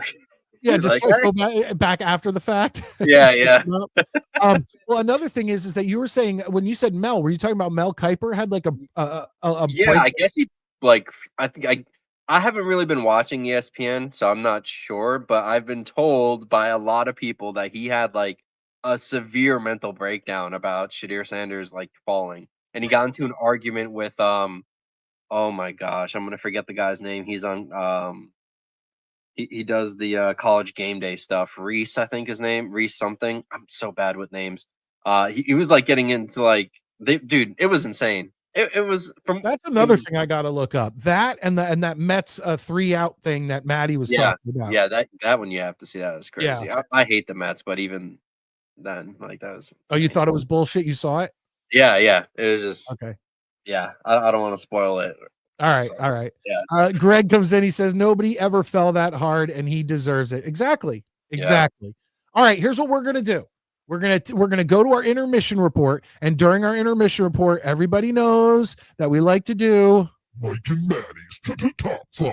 Mike and Matty's top 5 with Tommy Jets tonight. What it is start getting them ready, folks. If you are new here, I will explain it to you. What we need is a very generic top 5 that not only me and Tommy could do easily off the top of our head. This is all improv. And it's not set in stone. It's what we're thinking of now. We could go back and go, oh no, you know what? I'd like to fix that. And that often happens. But we need a generic top 5 list that me and Tommy can come up with. Last week, it was so generic and it was so easy. Top 5 foods. And I want to point out, Tommy, you and John were on the show, and both of you, we all talked about mac and cheese. And we all talked about how Velveeta was our favorite mac and cheese of like boxed mac and cheese. Yeah, you know? yeah. And and then you guys told me that before you put in the cheese, Did you do it? You drop a few pads of butter in and some milk, melt it, then put in the cheese. I did it and I loved it. Bro, it's funny enough. When you called me, I was at the store. Guess what I bought? Velveeta? Yeah. Oh yeah.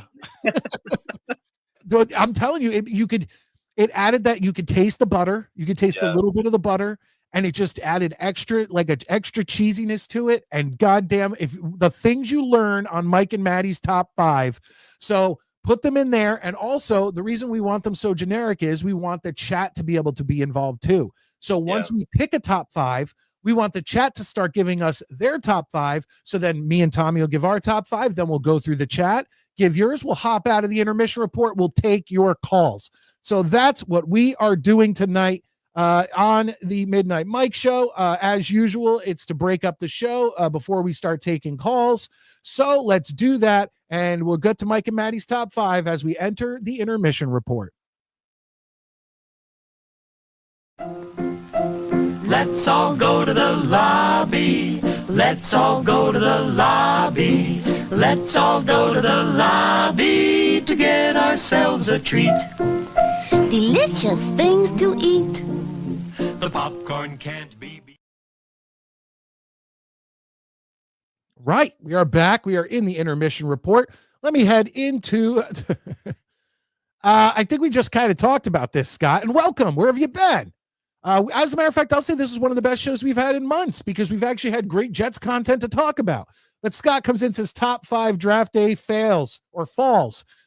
Shador Sanders, Shador Sanders, Shador Sanders, Shador Sanders, and Shador Sanders. Yeah. I mean, we talked about Johnny Manziel, we talked about Aaron Rodgers, we talked about some, but it's really, there's nothing that we've ever seen anything like what we saw with him. Not to that extent, man.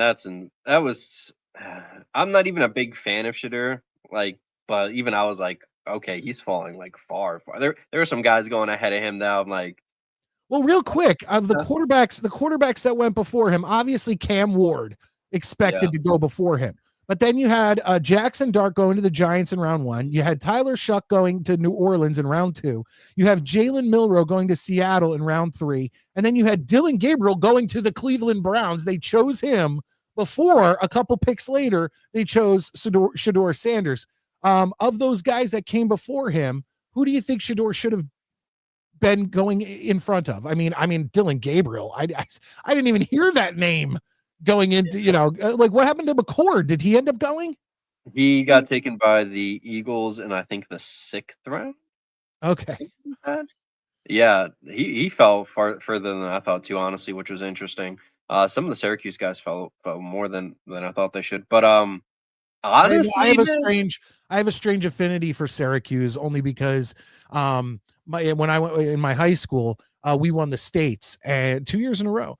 And we had 2 guys go into the NFL draft and get drafted. And one of them went to Syracuse and had a great career at Syracuse, Johnny Morant. He ended up getting drafted by the Raiders and spending a couple years with them before going to the Canadian Football League. But That's why I have a soft spot for Syracuse, because during middle school and into high school, I used to play. He was also awesome at basketball, and I used to come over to my house. Like my house, literally from my bedroom window, I could see my middle school. So after school, everyone would come to my house to play basketball. So that's dope. yeah, so that I have a soft spot for Syracuse. No, I love that. I love Syracuse. I've always had a soft spot for Syracuse too, just where I live. But to answer your question, honestly, man, I think he should have gone before all of them. Dylan Gabriel is shorter than both me and you by a lot. Really? Yeah, he's like 5'10", man. He's Okay. small. Left-handed quarterback. Not as big of an issue, but still the size is really a big issue. Tyler Show is like, I know I cracked on Malachi Moore for being in the NFL in college forever, but Tyler Show was there a long time. Very great guy. But I think his ceiling is like a backup quarterback. You know what I mean? Which Shador might not be. I've heard his name pronounced like 4 different ways. He's another one. Tyler Show. I'm assuming that's how you pronounce his name. I heard Shuck, Show, and Shuck with the GH. You're pronouncing the GH at the end, which is actually how the name is spelled. Yeah, I have no idea, to be honest. Once again, another one of these fucking names. Can we all just be Tom Smith, please? Make it easy on everybody. Jesus Christ. Yeah. Name is Christopher. Look how easy you made it for all of us. I know. Dude, imagine if I put my real last name. I don't know your real last name, so I wouldn't. You would. Oh God, you would not be able to pronounce it. That's okay, because I've said it before on this show many times. Honest Abe. When I figured out his real name, it was like the most Jewish thing that I've ever heard in my entire life. And I looked at it, and I went, "Holy shit!" And I knew the guy was Jewish, but it is. And I love my Jewish friends, but there he is. There's a picture of him. Good old Honest Abe. He'll be on the show eventually. I'm in contact with him, but it's always good to see him. Well, that's not Honest Abe. That's like a picture that I dug into the U.S. Department of I forget what department it was, and I found this picture, and I was like, holy shit! Not only was he a football fan, which I knew, but he's a Jets fan. So good for Abe. But anyway, I want to get back to the comments, because I do want to try to get I do want to pick a top 5 that we could get through. Mets comes in, top 5 stage musicals. Gay. Yeah, sorry, Mets. I don't know what we're gonna do for you there. I went to one musical on Broadway, and I went with my dad and my stepmother at the time took us to go see The Lion King on Broadway, and it was like me, my sister, her boyfriend, and then my youngest brother. I think my dad was still drinking at the time. So my dad, myself, and my sister's boyfriend got lit up before. Not only did we drink before we got into the theater, but then when we got into the theater, they had like these little Lion King collector's cups that we had them make White Russians in. And then we had them gone before like the show even started. Oh God. And then I ended up like falling asleep before the intermission. Yeah, so that's how I look at musicals. I haven't seen a musical. Only musical I've ever seen was on a field trip for school. Did you guys go to Broadway, or was it off Broadway, or? No, there's some big place. It's called the Egg. It's in Albany. It's really close to me. It's a pretty big music place too. Not as big as Broadway, but I can't recall what it was, but it was that's how boring it was. I can't remember it. Michael Lando comes in, top 5 Clint Eastwood movies. I don't know if I could do that off the top of my head. I could name obviously like the top 2 that I've watched, but top 5 movie quotes. Once again, do you know enough about movies to be able to do that, Tommy? I watch a lot of movies. I don't quote. Man, no, that'd be difficult for me. Now this one, top 5 things that piss you off while driving. I got a lot of those. Yeah, I might be able to pull that one off. Yeah. I'll tell you that. Let's see here. John Radcliffe, top 5 betrayals in all media. I wonder what that means. What do you think that means, Tommy? All media? Are we talking? No, not all media, but like betrayals in media. So does that mean like, I don't know, like when I don't know if you're aware of Opie and Anthony, but Anthony got fired because they did, he said he got into a fight with a black woman on the streets and tweeted about it. and whatever, and said some things people didn't like. He got fired, and then Opie didn't back him up, and it became the Opie radio show. Is that what he's talking about? Oh, that's a good question. Like, yeah, what does that mean? I'm not really sure exactly what that means. Yeah, I need a clarification on that. Top 5 90s action movies. I could do action movies, but I don't know if I could specifically do 90s. Yeah, that's kind of where I am. Top 5 natural disasters, earthquake and typhoon. Yeah. Those are the only two. Oh, there you go, Jet. There, Greg coming in with the joke. Top 5 favorite Stingers. He's a player. It's a player, guys. Quantez Stingers. Oh God. Top 5 favorite animals. House pets or animals in general, Miguel? Because that one could be super easy. Yeah. I mean, that one you don't even need to think about it. John Radcliffe says top 5 mics. If I'm not your number one. Hey, I don't mind that one. I got a list. Yeah, I don't even know. I'd have to go through it in my head and just go, Mike, you know, and I don't know how I do that one. Oh, that's not good. We got a super chat in the house. Thank you for continuing the super chats.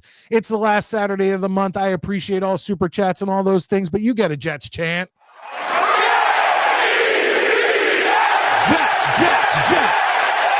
Scott Foster, channel member, comes in with $1.99. Maybe I like Syracuse a little less now, as Nate Hackett coached at Syracuse. Thanks for the information. I was unaware. Yeah, I didn't know that either.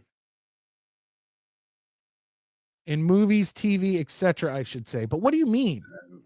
Like betrayals as in like real life or like characters? Yeah, are we talking like when Anakin like goes to the dark side or something? Yeah, like are we talking? Yes. Are we talking about? Yes, correct. When he turns on Obi-Wan. Yeah. The Duke of Just Do It's part of the Dabble versus Stuttering John, so I could say Skola. Yeah, animals in general. That might be the easiest one to get us out of there. To get us out of here. Just top 5 animals. Top 5 green bean porn films. Was Green Bean in porn? Are we talking about Jets Green Bean? Like my buddy who grew up in the same, not my buddy, but we grew up in the same neighborhood. We went to rival. We have 2 high schools in my hometown. He went to one, I went to the other. Really? Green Bean went to Parsippany High School, home of the Redskins. I went to Parsippany Hills High School, home of the Vikings.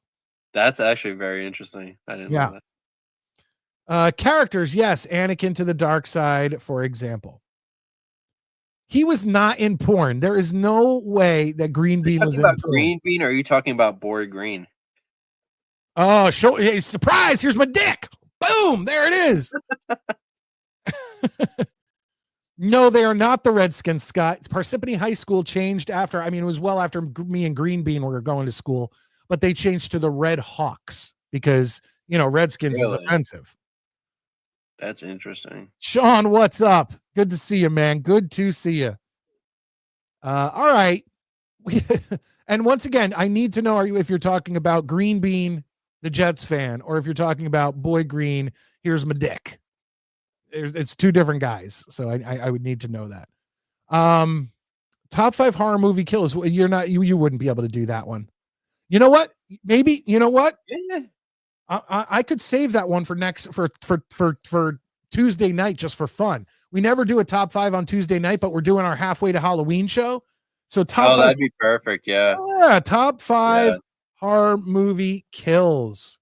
I know some, but I'm bad with I know the movie, but I'm bad with the names and who's killed. So I'd be not great. And I'd have to look up the names and stuff first. You know what I mean?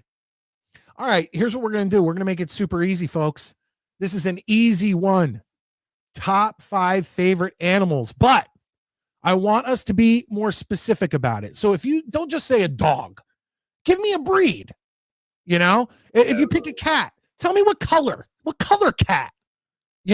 Let's do something like that tonight. Like let's not just be super generic and do cat, dog. Give me a dog breed.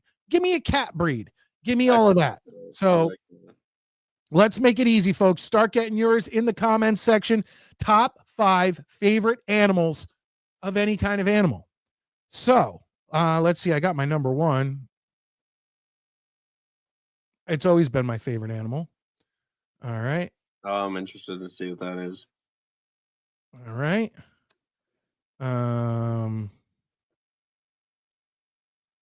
Got 3. Yeah, I'm at 2 right now. I'm trying to think of because I want to be specific, you know. Oh, of course you got to pick this one. All right. I got 4. And I might want to move that one down. Yeah, I'm going to move this one to here. So it moves those up. So we'll do 1. He says green bean. It's green bean. I'm positive. Ask. Oh my god, that's insane. Yo, seriously? Green bean. I need like green bean. Yeah, this is a legend, folks. This is a legend. And I'm actually I could message Green Bean and I could get him on Jesus Christ. I usually have him on the show once a year. I feel like if he comes on like I usually say, hey, is there anything you don't want to talk about to anyone? Even when I used to interview celebrities for the Midnight Jury, when I used to interview like wrestlers or movie people who were in movies and things like that. Right. I would always get in the before we had the interview, I'd always give them the out. I'd always say, hey, is there anything you don't want to talk about? You don't want me to talk about, and I won't bring it up. And I feel like I could go to Green Bean. Hey, is there, you want to come on the show? Yeah, sure. Hey, is there anything you don't want me to talk about? No, man, it's all cool. And then hit him. Yeah, then hit him with it. Be like, okay, name your top 5 porns you were in. Oh man. Oh man, and it makes me think of. Did you ever see Clerks? Yes, yeah, I love Clerks. When the lady comes in and asks for a video for her daughter for Happy Scrappy, the hero pup, and he's on the phone ordering all these pornos. Yeah. Yeah. I'm having trouble with my number 5. My first 4 came to me so easily. I just honestly, I just threw them together. There's a lot of animals I like. There's a lot of shit. Maybe I gotta change one now. What's a cool fucking animal? I'm trying to remember some of the ones from when I was a kid. I was like, oh, I fucking love that. You know what I mean? Okay, my number 5 is there's a reason why I picked it, but yeah, I got a top 5. Yeah, I got 5. All right, let's do this. Top 5 favorite animals. Get yours in the chat as soon as me and Tommy are done. We'll get to yours, then we'll come back and we'll take your calls. And remember, hit the like button. Okay, it's free. Just go down if you're in here and you haven't hit it, hit the like button. Tommy, what is your number 5? My number 5 is Komodo dragon. Because those things are just beastly, like just the way that they're able to just destroy like anything is just insane. The way they move is quick. They're like one of the close. Jeez, I guess these cats are fighting. They're like one of the closest things to like a dinosaur in my eyes, like that we have here. So are they of a relation? I know they're all reptiles, but are they of relation to dinosaurs? Like where? I don't know. I know they have like a venom thing. Like when like their saliva can like kill, like numb you, kill you. Like it's interesting. It's crazy. My number, actually, real quick before I say my number 5, are you a wrestling fan from back in the day? Like 90s, yeah. I go 80s. Late 80s, 90s. Okay, because in the 80s, Jake the Snake Roberts had a feud with Ricky the Dragon Steamboat, and Jake always brought a snake to the ring. Yeah, yeah. And in one or two matches or whatever, Ricky the Dragon brought a Komodo dragon to the ring. Did he really? Yeah, and whenever I think of a Komodo dragon, I think of Ricky the Dragon bringing it to the ring against Jake the Snake. I might be thinking of the wrong dragon. I might be thinking of the wrong. So kind of going. No, it's pretty fucking big, and it's almost like an alligator. Okay, yes, that is it. Yeah. Okay, go. I mean, fun tidbit too on the Jake the Snake thing. Did you see the thing with him and Macho Man, where Macho Man like? Oh, yeah, where he bit him, where he had the snake. Macho Man's like, if you're gonna do it, it has to be real. Well, not only that, but he in that match before, because he didn't believe that Jake had it devenomized. So before they went out, he had Macho wanted the snake to bite Jake. Yeah. Crazy shit, guys. Hit that like button. We're going to be taking your calls, talking more draft. We spent the first hour and 20 minutes talking about the draft, the Jets picks, Shador Sanders, all that stuff. But my number 5 is because I love eating it. So my number 5 is just a deer. I love Oh, venison. great. There's always venison, frozen venison. Anytime I visit my dad, it's always in the fridge. And there's nothing more I like than hunting and eating deer. Sorry if that bothers anybody, but it's delicious and salty. Dude, venison is amazing. I used to love eating venison. Hell Harder yeah. for you to get up here, but Why? I don't know anybody here. Like in Texas, it's super easy because I know I used to work on a bunch of farms and I knew people who worked on farms and but up here I don't really like know anybody like that. Oh, okay. Like, because usually guys who like my dad, he hunts all the Right. time. So one deer will get you so much meat. Yeah. And so he has tons of venison jerky and venison steaks and venison burgers and all this stuff. So I guess if you know somebody who hunts, you could probably get some venison, but maybe. Yeah, and I don't not in New York at least, like in Maine and Texas, I know a bunch of people, but not here. Okay, give me your number 4. Number 4, man, I'm going to go with a whale shark, and that's because of how gigantuan they are. I just remember when I was a kid, they like fascinated me because they were the only shark, like one of the only sharks that like they don't have teeth. They don't eat like anything. They eat like the smallest like krill, and they're so gigantic that you can literally surfboard one. And I used to always just like as a kid just fantasize of like, oh, if I'm in the ocean, I just want to try to surfboard a whale shark, which is insane. But My favorite sharks, I have no sharks on my list, but are the great white and the tiger shark. I Just love because they look badass, and I also liked those pieces in Shark Bites, gummy candies. Remember those? yeah, I Yeah, do. yeah, That was a that's- throwback. yeah. Well, I remember originally the Shark Bites were just like they looked like standard gummies, and then they were like, try the new Shark Bites with the great Yeah. white, and it Yes. was like the white shark, and then Yes. and then I think they made the tiger shark, like that cream colored, orange, Like a yellowish thing. Yeah. Yeah. But okay, my number 4 is an animal that I grew up with my whole life. We had them at my mom's, we had them at my dad's, and it is now it's kind of two because some of them were mixed, but it's like really it's a Labrador Retriever or a Golden Retriever. I love So those were I love the Retriever breed. And I love the labs, yellow labs, chocolate labs. Never had a black lab, but had yellow, had a brown or chocolate, and a golden retriever. So I'm going to lump all those retrievers in as my number 4. I love that. I've grown up with golden retrievers almost my whole life. My mother still has too. They're They're great just dogs. such good dogs with kids, like everything. Yeah. You're number 3, Tommy. Shoot, man. I was gonna go. See, and that's making me. I had a specific dog type, and now that I'm thinking about it, I want to give a shout out to one of my dog that passed away because she's a boxer pit. Sure was a boxer pit. Not necessarily a fan of those breeds, but I bet a strong dog. dude, saved my life in Maine when a coyote was scouting me, and she just ran up and started fighting the thing. So I want to give a shout out to her, but I won't pick that one. So I'm gonna pick Siberian Huskies because I also grew up with a husky, and they are just like they're probably. I mean, I think they're a little bit more kinder than the German Shepherd, who I consider those two like similar types of dogs. You know what I mean in terms of their behavior. And I just love the way that they look, man. And they can get the one green or the one blue eye, one brown eye too. Oh yeah. They have some they're cool dogs. And probably one of the I hate to sound a little fruity, but probably one of the most adorable puppies. Yes. Oh is my God. Huskies. Yeah. Yeah. I love that. Okay, so that was your number 3. Yes, sir. So my number 3 is a all black house cat. I'm a fan of Halloween.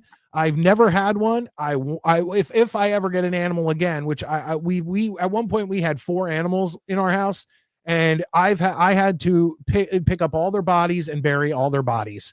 Dude, Exactly. And my wife and my 2 daughters will never do that. And so that's why I've cut off animals in our house. But if we ever get another animal, I am a Halloween guy and I want an all black house cat. And if it's a girl, I want to name it like Elvira. I love Something like that. that. Yeah. I love that, man. I that's one of my favorite. Can't give a spoiler, but there's gonna be a spoiler now. Okay, well, let's get to your number 2 then. Yeah. Number 2, I'm going to go with another shark. It's the hammerhead shark, just because I thought those things were freaking weird looking, man. Oh, they are. Yeah, and I thought they used to be so badass as a kid until I learned about all the other sharks. But still, one of my just It's so weird. I have a fascination with like aquatic animals, even though I'm terrified of like open water. Like in it being in an ocean. Fucking hate it. I love rivers and lakes, but I think that's why I respect them more. You know what I mean? Because it's just so vast, and those hammerhead sharks just look insane. I've never like the head shape. You know what I mean? I love Well, for them. me, it's like I never want to be near an animal that could kick the shit out of me.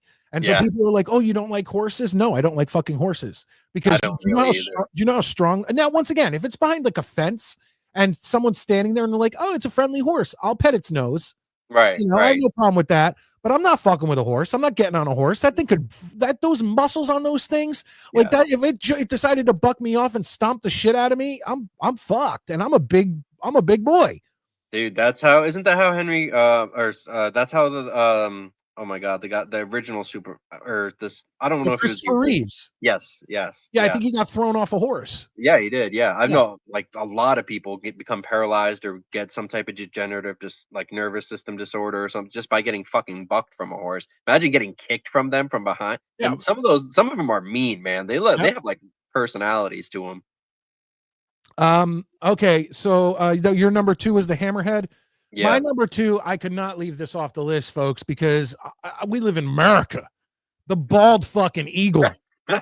So fly high, bald eagle. And unfortunately, this would have been the perfect point to play last week. I played Mets singing a Skillet song. Skillet is a Christian rock band, and it was glorious. But then DB brought me on to there's a video of Mets singing God Bless the USA, and it's just as good as you'd think it'd be. You know, Is that who we brought on for the one show? Who sang the national anthem? Maybe it wasn't Mets. No, I don't think it was Mets. who did we have sing the national anthem? Man, this is a while ago. Oh my god, I'm gonna blank on who it was. Maybe it was Bobby Midnight. It might have been Bobby. Oh yeah, it was Bobby Midnight. It was probably Bobby Yeah, Midnight. it might have been No, Bobby. Mets has a video on his channel of him singing "God Bless the USA," I and love it's that. exactly what you'd think it was. Just glorious. But yes, bald eagle, baby, number 2 on my list. Tommy, you're number 1. Yeah, number one, man. You already said it as your 3. I got it number 1. It's just the black house cat. Hell yeah. Grew up with them. I still have my oldest one. Shoot, man, she's almost been alive as long half as long as I am. I got her and her sister. They were both black house cats when I was like 12, and one of them's still kicking. So Wow. yeah, dude, she's 3 sisters. She's the oldest and she's the longest. Love them. The other one obviously didn't make it, and as you alluded to, having to bury pet, and that is backbreaking stuff. So I don't think I'll ever get a pet again, unfortunately. But just the house, I just love cats in general. Black house cats are my favorite because of the superstition with all. So it freaks some people out. It literally freaks some people out even now. Like, you know what I mean? We're in 2025, and there's certain people who are like, "Oh, I ain't going near that cat just because it's a black house cat." And I'm okay. All right, we've come down to my number 1. Then we're going to read yours. Then we're going to take your calls about the NFL draft. My number 1, and this has been my favorite animal since I was a little kid, and it's the reason that I love especially the 80s Cincinnati Bengal uniforms, the fucking orange Bengal tiger. Just what a fucking animal, man. How beautiful is that animal, and how powerful is that animal? Like, and once again, do I ever want to be near one? Hell no. But they're just God, what a creature. Like, dude, what a fucking creature. I watched, I think I was on Instagram like scrolling, and I randomly saw a video of like comparing the like a lion's roar to like a Bengal tiger's roar, and they were like the Bengal tiger is the real king of the jungle, because that thing was like, it's like what you think of when you hear a roar. It's like powerful and booming, and the lion was just like, in comparison, it seems like a little cat. It was crazy. Those animals are so strong, man. I love them. All right, well, let's go through what other people have written. Michael Lando comes in. He says a beagle, a calico cat, and that's it. All right. Hold on. He said, I'm having an easier time picking dinosaurs. I mean, we could name our top 5 dinosaurs another day. Like, that's fine. I've seen Green Bean bangs Betty. Guys, we'll figure it out. We'll get to the bottom of that. Because like I said, I have no problem messaging Green Bean. Miguel Padilla comes in, says 5, great white shark, 4, silverback gorilla, Oh, I'll tell you, man, when silverback gorillas get like pissed off, like I've been to a few zoos and shit, and Oh, they start emanating that musk, stinks. Yeah. And they're scary as shit. Yeah. Number 3, a jaguar. Number 2, bald eagle. Hell yeah, America. Number 1, German Shepherd. Who are you, Hitler? Like, come on. You know, Hitler had a German Shepherd. Just letting you know. John Ratcliffe. Number 5, dingo. It once ate a baby. Good one. 4, saltwater crocodile. It eats stupid people. Yeah. 3, brew wrong octopus. People are stupid enough to pick them up. 2, grizzlies. People think they're cute up close. And number 1, a kangal. Is that a kangaroo? What's a kangal? What's a kangal? I don't know, but I do know that he's brought up grizzlies. And today I was flipping around on Amazon, and either Amazon or Paramount Plus. Did you ever see the documentary, The Grizzly Man? Yes. That guy who fucking goes and lives every year with the Grizzlies. Didn't and then he one die? one year they eat the shit out of him and people are shocked. I think It's they like, ate his girlfriend too. Yeah, what do you expect? It's not like you're dealing with a black bear. That's one thing. Grizzly bears, polar bears, you don't fuck with them. No. Oh, dude, polar bears are like the only. I think they're the only animal that will actively hunt humans. Possibly. I mean, like he was trying to be friends with them, but everybody knew he was going to get eaten eventually. Yeah, John, I think this is about your Komodo dragon. Says their saliva is covered in bacteria from what they eat, and it's super deadly. Yeah. That used to be gnarly to me. Deer is a great pick. Great hunting spots down here in Texas. Oh, you were talking about Texas. Yeah. No, green bean was not known as the mud shark. That's in the Dabbleverse. That's Chad Zumach. He's the mud shark. Maybe we'll figure that out. Regardless. Yes, we know. We'll do top 5 favorite green bean porno movies another time. I'm gonna have to. Yeah, I have to see him first. Oh boy. All right, let's get. Let me see. I gotta see if there's any more of these in here. Add allegedly to this now. Every time we mention it, just allegedly. Yeah, And Miguel Padilla, the bald fucking eagle. I don't think that's an animal. Although, he might have been talking when we were talking about the national anthem thing that you had on. He might have been there for that. Oh, okay. Because it was also confusing because Bobby sent me that video when he was talking about like what he says to people when they bust his balls on his show, and I thought that's maybe he mistook that for an animal. I have that clip right here.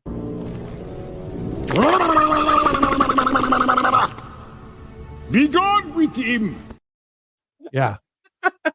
So it is what it is. I don't know. I got to get back. Okay, I get that one down. Cats are lovable assholes. That's true. Yeah, cats are like, there's so many funny, and I know full cat videos, but I love videos where cats just like walk up to something that you set on the counter and they just go boom.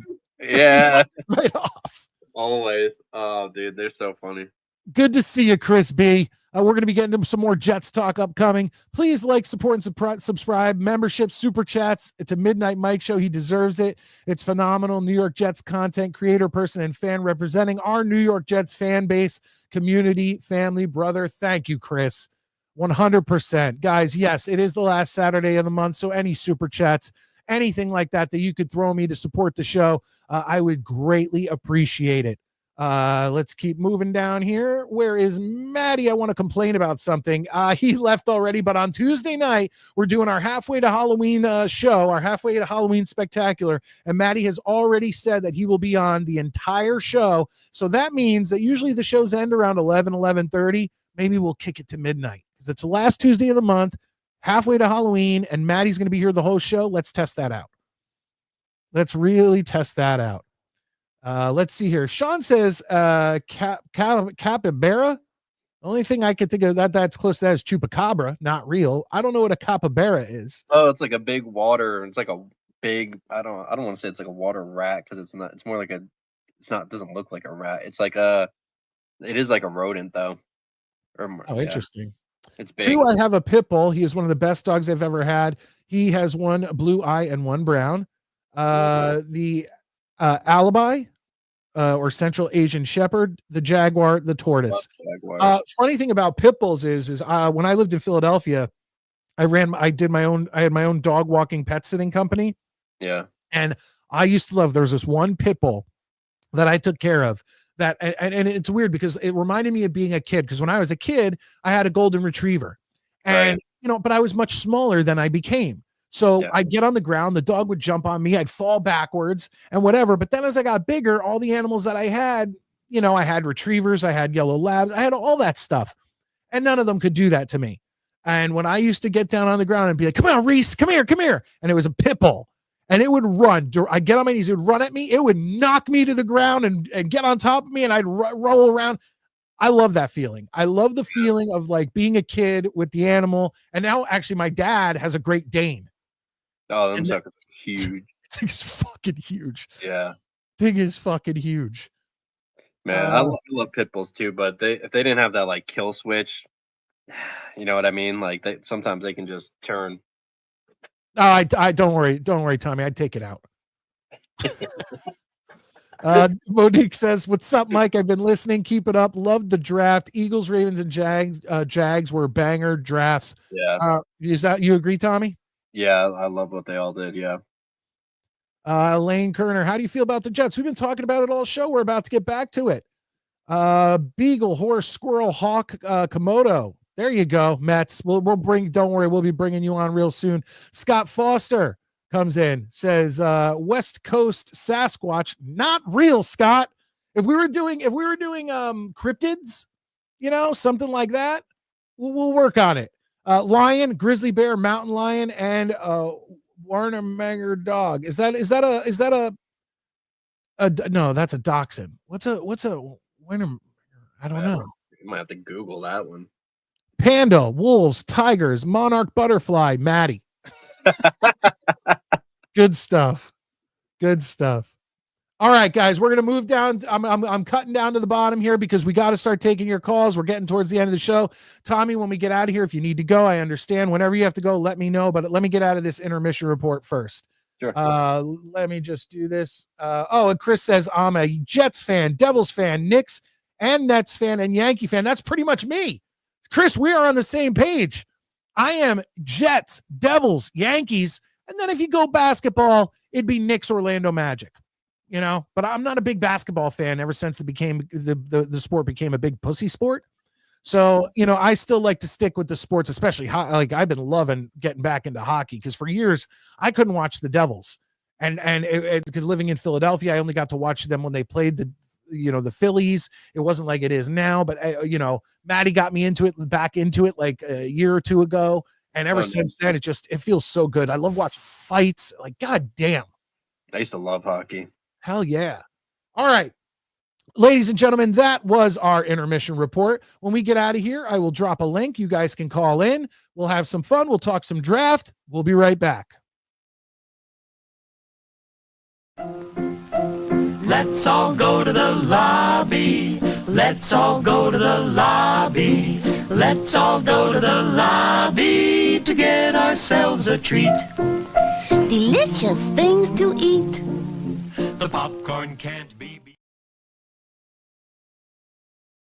And we are back. It is out of the intermission report and back to talking football. And I'm so excited because, like Matty said earlier, we finally have a show where there's Jets content, stuff to talk about the Jets. We have the Jets draft. We have the whole Shador Sanders debacle, the embarrassment, the shocker that was Shador Sanders falling to the 5th round at pick 144. But let me get into the comments and bust in that link for anyone who wants to call in. There you go. Tommy, how much time do you have? Are you ready to get out of here? Or I got a little bit of time. I got like 15 minutes in me. All right, cool. I'm going through. I'll let people call in. I see people looking for the link. Rich says, I love sports. Hell yeah. That's like, dude, there was one time I was watching, I think it was the World Cup. And I think I'm talking probably 10 years ago. And my wife always made a joke. Like whenever we go to any sporting event, my wife just goes, yeah, sports, because she knows nothing about sports. And I was watching the World Cup and someone had a sign that said sports and the O was a soccer ball. And that's it. It just said sports. And I took a screenshot of it. I was like, who brings a sign that says sports to a sporting event? Dude, some people are, I don't know if it's creative or quirky. Like, I don't know how you would call it. You know what I mean? It's interesting. Shador Sanders' pick was a potty pick, just like Josh Allen's MVP. Shaking my head. Right. Let's hear. Novatera, she's a Broncos fan, says Denver got the no-fly zone 2.0. I guess they drafted a bunch of safeties and cornerbacks. They drafted one. Oh, good one. I'm gonna blank on his name. I liked what Denver did too. Honestly, Sean Payton knows what the hell he's doing. Time for me to admit that it wasn't all just Drew Brees there. It was some Payton there too. Yeah, well, we'll see. All right, we've been waiting for his call because we want to hear about what he thought about the New York Giants. Not only, getting they got a good draft pick at pick 3. Would they take Carter? Who? The Giants.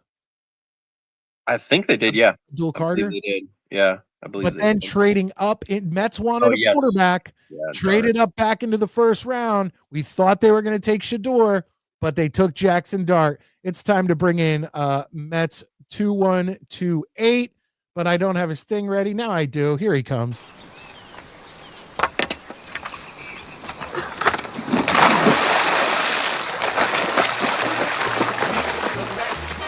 Meet the Mets.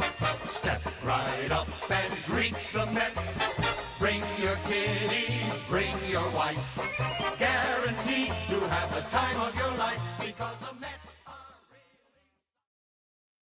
How you doing, Mets? Okay, I guess. I mean, I had no problem with wait. Carter. Wait, before you get into the Giants, I have to tell you that last week when I played you, or last Tuesday night when I played the clip of you singing Skillet, I planned on playing you singing God Bless the USA because it was amazing. But unfortunately, I got nabbed. I did. You mentioned it. I got nabbed for the copyright of you singing the Skillet song.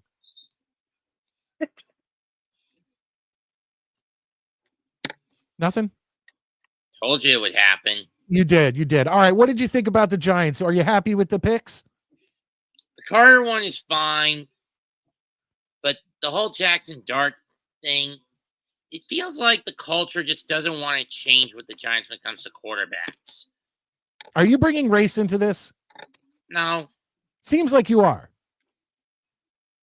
I'm just saying I'm sick of the good, clean-looking boy then. I want a badass. Dart doesn't fit that bill. Well, what about Russell Wilson or why do I keep blanking on his fucking name? Jameis Winston. They're black. They're badass, right? I don't care if it's a white badass. I just Oh, want yeah. a badass. Not that John Merritt understands that concept.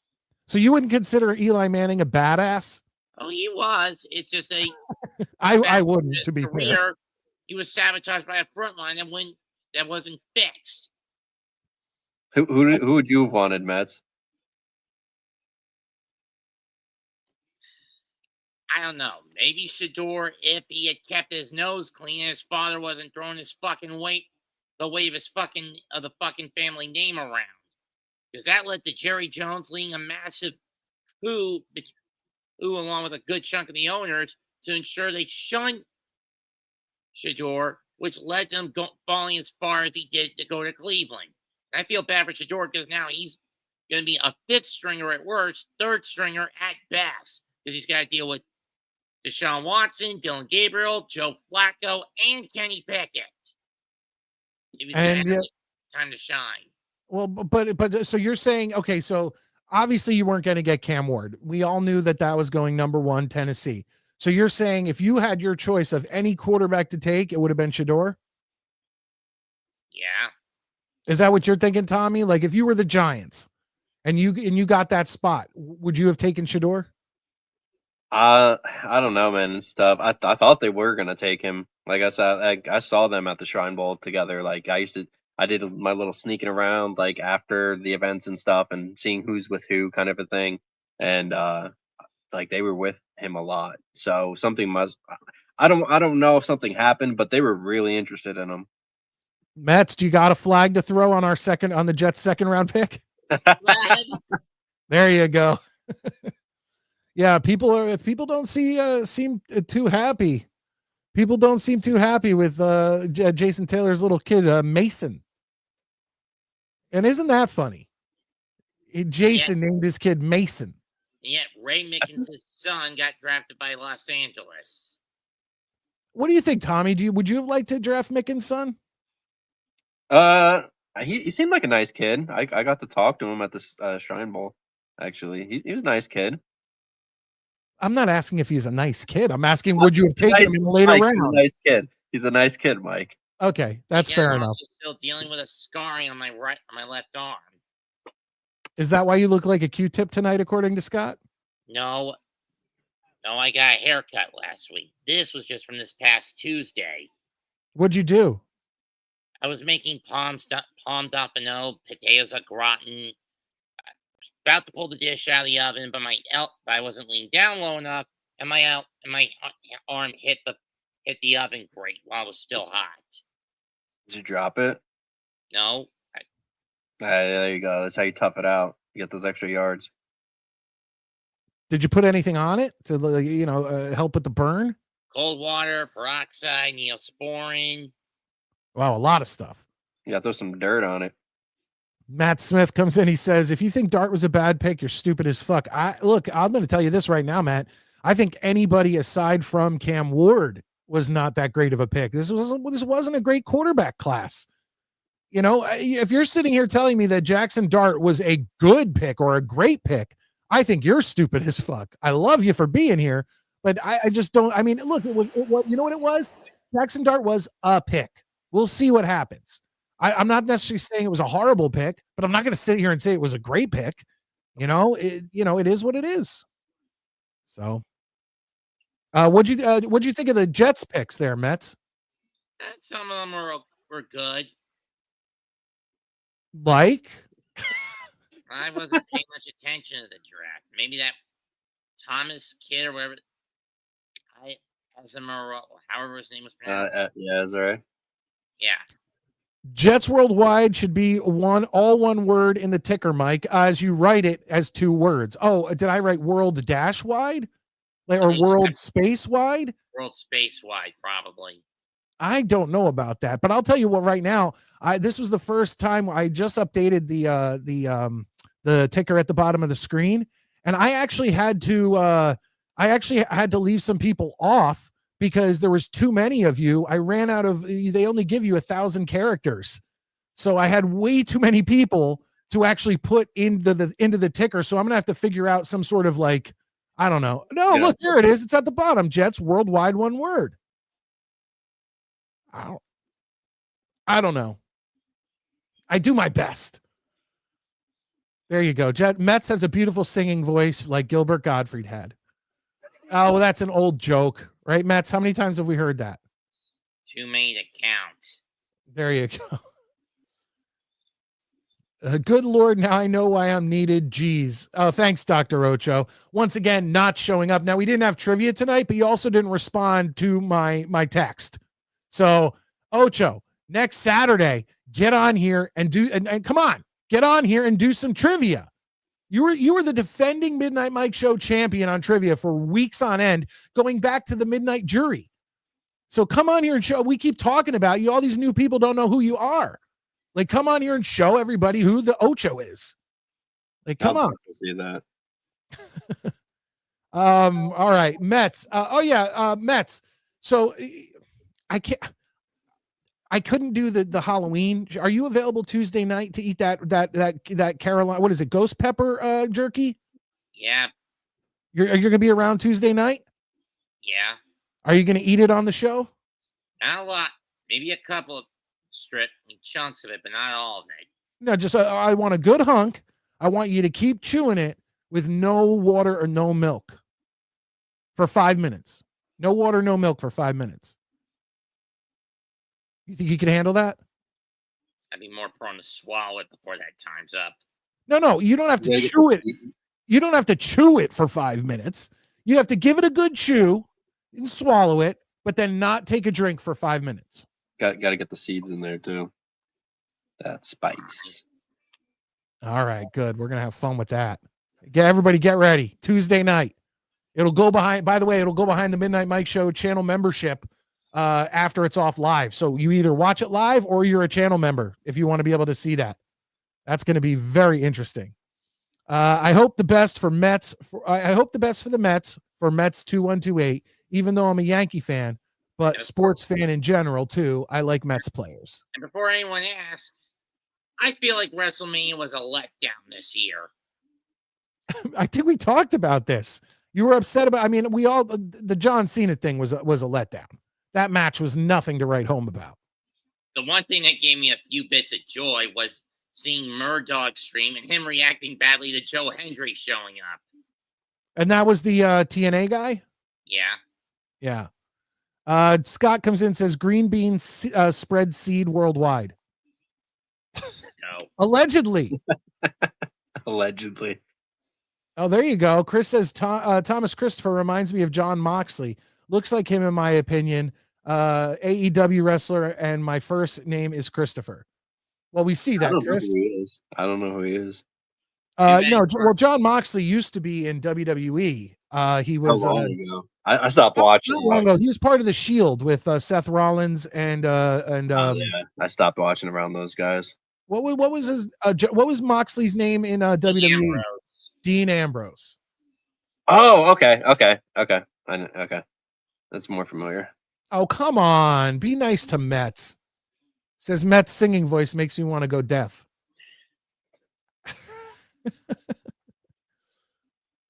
Oh boy.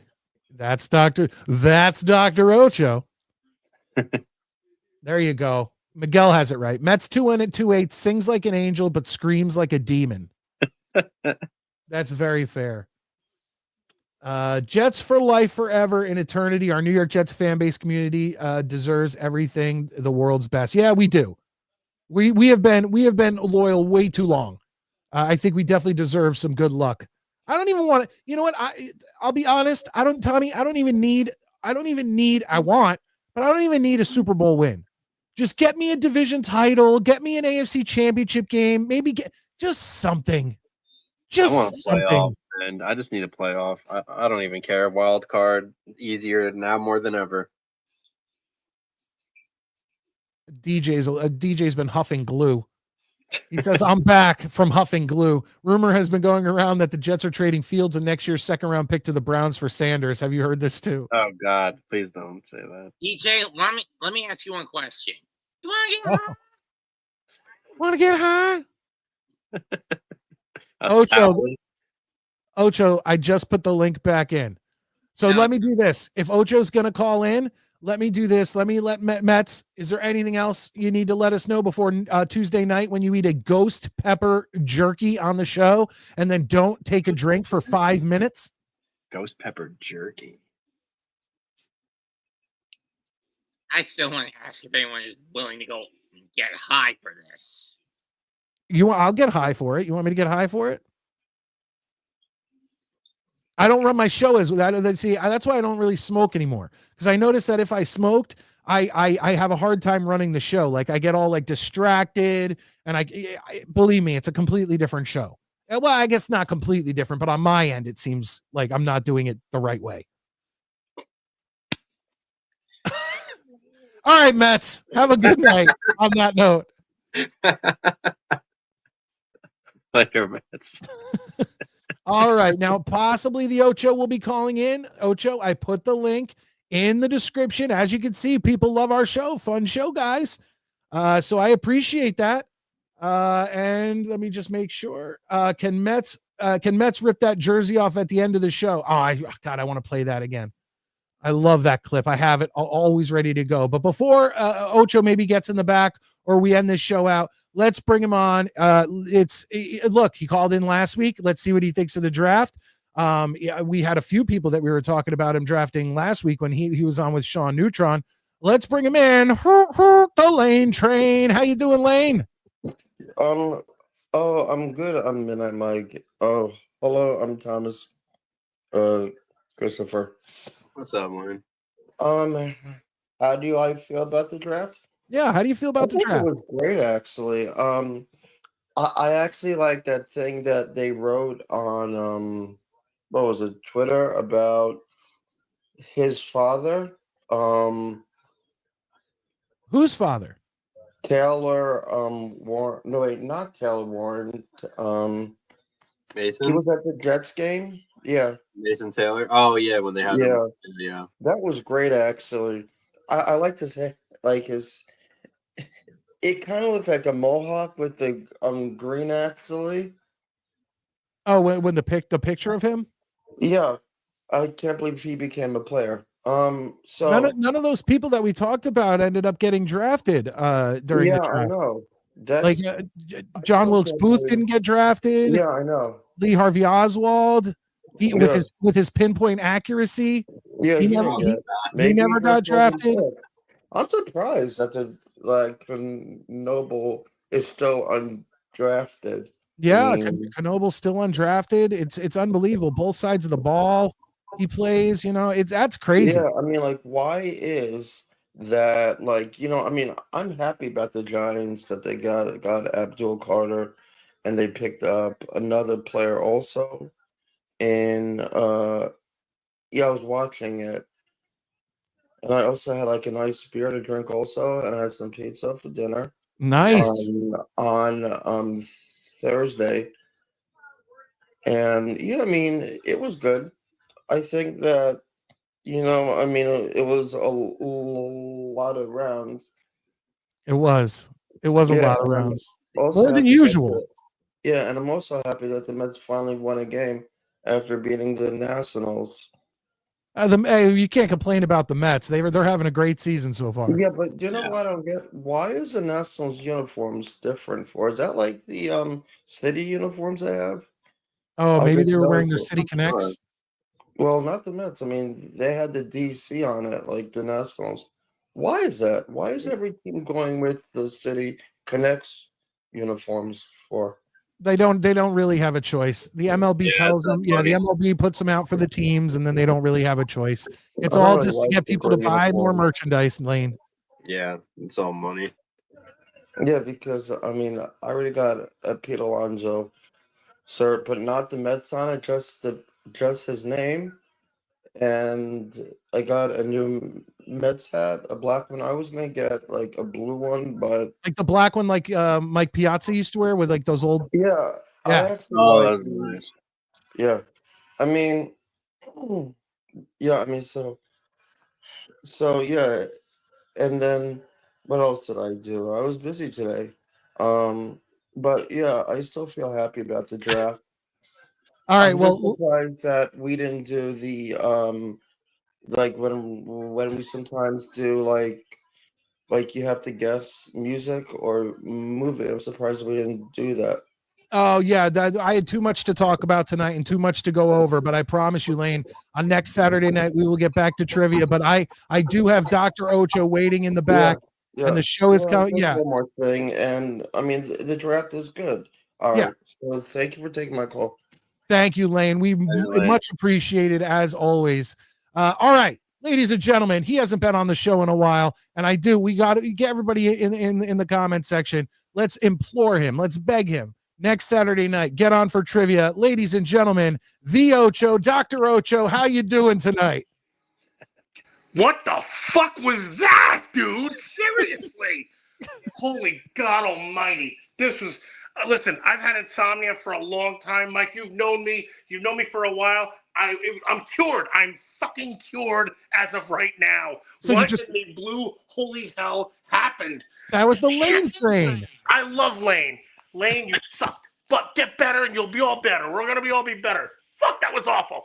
Anyway, listen, I'm just trying to jump on here just to catch up. I promise you. And I sent you a text only about 20 minutes ago, and you're right. You're not wrong. But I did send you a text 20 minutes ago because, well, I'm an asshole. That's what Ocho is. And But what am I right and wrong about, Ocho? Huh? What am I right and wrong about? No, you said I didn't text you back. I didn't. I was like, holy shit, he texted me. That's what I looked at. I said, oh, shit. So I sent you a text like maybe 15 minutes ago. I was like, I just got home about a half hour ago. Dude, my schedule sucks. It sucks. That's all there is to it. However, I still haven't lost, as he said.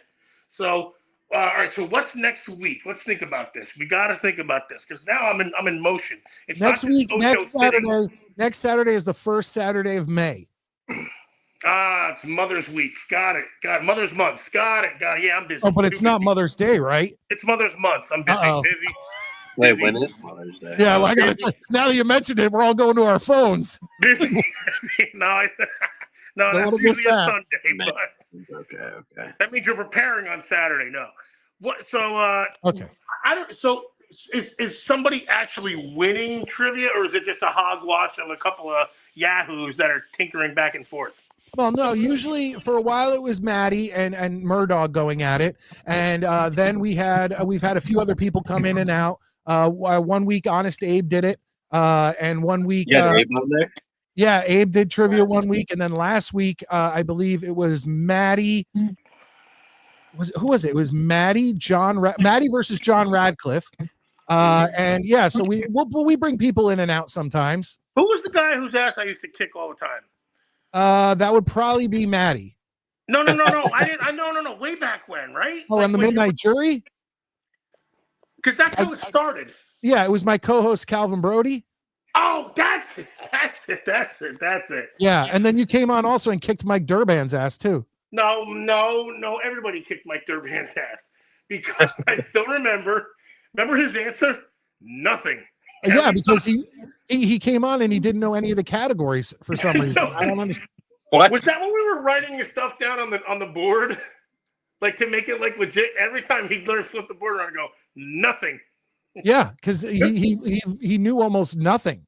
Well, hence the answer. But at least he admitted it. He came on. That's what it was. And honestly, I'm not making like they were easy or hard, but I feel like that was one of the easier nights because we had we had 3 people on that night, I think. So I think you kind of dialed them down a bit because you can ramp them up sometimes. I still remember when you were like, what's the Halloween one? The dirty guy, Trish, I want to get in your dick. No, shit, I got to remember. What was the quote? What's the quote from Halloween 2? Oh, God. Which quote? The quote where the dirty guy with the beard with the hospital guy, not the main one, but the secondary one who was a pervert. Trish, I want to get in your. Oh shit! It was something, and I got it. Oh, and I can't remember it. No, I think you're thinking of a different movie, or you're talking about Rob Zombie's Halloween. No. This is Halloween 2, original Halloween 2. Trish, I want. Oh no! Wait! Are you talking about? He didn't have a beard. Are you talking about Bud? It wasn't a beard. It was like a 5 o'clock shadow. And he said, Amazing Grace, come sit on my face. I want to sit on your face. Yeah, sit on my face. Yeah. So, and I got a weird memory because I still remember where I was. We were in a hotel room that night, and I was like, that's Halloween too. Holy shit. I got a weird fucked up memory, hence being the champ for how many years now? 6, 7, 8? Probably 8. Real quick, I want to point out that we have a new person in the comments section that I'm really happy about. Met's middle finger, Met's 2128's middle finger, and asks, "Where's Met's?" He was here. He was here on the show, and he says, "I want to finger wrestle Met's 2128." So that's a little perverted. If this is the kind of show you're on, listen, I don't judge. I'm a supporter of you, Mike. You know, we go back a long ways. I'll always have your back. I'll always be offensive to everybody else, but I'm on your side. Jets Worldwide says Dr. Ocho has been organizing the kitchen. Well, probably because that's why. Listen, I got home late. I'm trying to jump in to help with whatever that abortion was that was on here before. That's all, and I'm sorry, but I just calls them like I sees them. Infrared wants to say, says, is that gold dust mixed with a little bit of Hulk Hogan? No, it's all Ocho. It's all Ocho. Jack's juicy and tan as fuck, except I'm not tan. So, hey, we're allowed to swear, Mike? I forget. Yeah, give us those guns again. I don't have any. I legit, they're gone. I haven't worked out in forever, but those look like my legs. So I listen, it's muscle memory. I grabbed a beer earlier, and then all of a sudden, poof! What happened? Shit! Now I'm cramping. I can't see any of the chat. What the hell? What am I missing? Am I missing anything? You can. If you're on your phone, you can see the chat, but you won't see the screen. Oh, I got it. Yeah, it's like a one or the other. No, seriously, I wanted to jump in just to A, make fun of everybody, and then B, still support Midnight Mike because the guy's a great man. He does his shit awesome. The Jets do suck. They will suck and swallow for a long time still, and I apologize for that. Yes, you can have Mike Tomlin, and then you'll still suck and swallow because it's the uniform. Real quick, Mr. Ocho, the person who's a fan of the Pittsburgh Steelers. That'd be doctor. I you're didn't right. go to freaking Ocho Medical School for years. You're right. To be called Mister. Fair enough, Dr. Ocho. But isn't your team the team that's signing Aaron Rodgers? I will prevent that. I'm going to strike it down. I got that kind of power. You guys don't think so, but you'll see it. Jerry Dulac is going to say Dr. Ocho says he vetoes the signing, and Aaron Rodgers is going to do ayahuasca and freaking Alaska and Africa and all the other places he wants to go to. Matthew comes in, and he always picks on Matty, but now he's going after Ocho. He says, "Get this loser off of here." Nice try, pal. You Weight Watchers needing motherfucker. Chris B says, "I love this mask guy. He should be our New York Jets mascot." No. Do not insult me like that. That's an insult. That's terrible. Who in the right mind would want to be a fucking New York Jets mascot? You got Fireman Ed doing his gimmick, and he even got yelled at by the damn Mets. Yeah, I was gonna say he's not even there anymore. Really. I know. The guy was great. He stood by you with all your. What were you saying? Your AFC Championship games, like when Vinny Testaverde was up 10-0 against Denver, and then they sit to bed. Yeah, that's what the Jets do. That's what the Jets do. They were down 24-0 against the Steelers, and hey, great comeback by the Jets that game against the Steelers. I think it was 24 or 21-0. I don't really remember. And then we missed what, like 2 or 3 field goals? Well, no, that was that was the playoff game with Doug Bryan in 2004. Yeah. That was 6 years prior. That was the Chad Pennington Jet. Yeah. Wait, was Pennington the quarterback? Yeah, he was the quarterback, right? Yeah. Ocho, Doug Bryan missed 2 field goals because even SNL made fun of it. There's a few funny Jets SNL skits actually that I've found. Mets 2128's middle finger says, "That sounds like Andrew Dice Clay. Are you Andrew Dice Clay under that mask?" I'm anybody I want to be and anybody he thinks I am. Do you want to give us an Andrew Dice Clay? Like, Hickory Dickory. Oh yeah, the smoking around. Your arms are too big. You can't even reach around your head. I'm jacked. I can't get my arms around anymore. Actually, I'm too old. I'm joking about being jacked. How do those pits smell? Better than your wife's ass, guaranteed. Infrared says Goldust did not retire. He builds kitchen cabinets and puts them down now.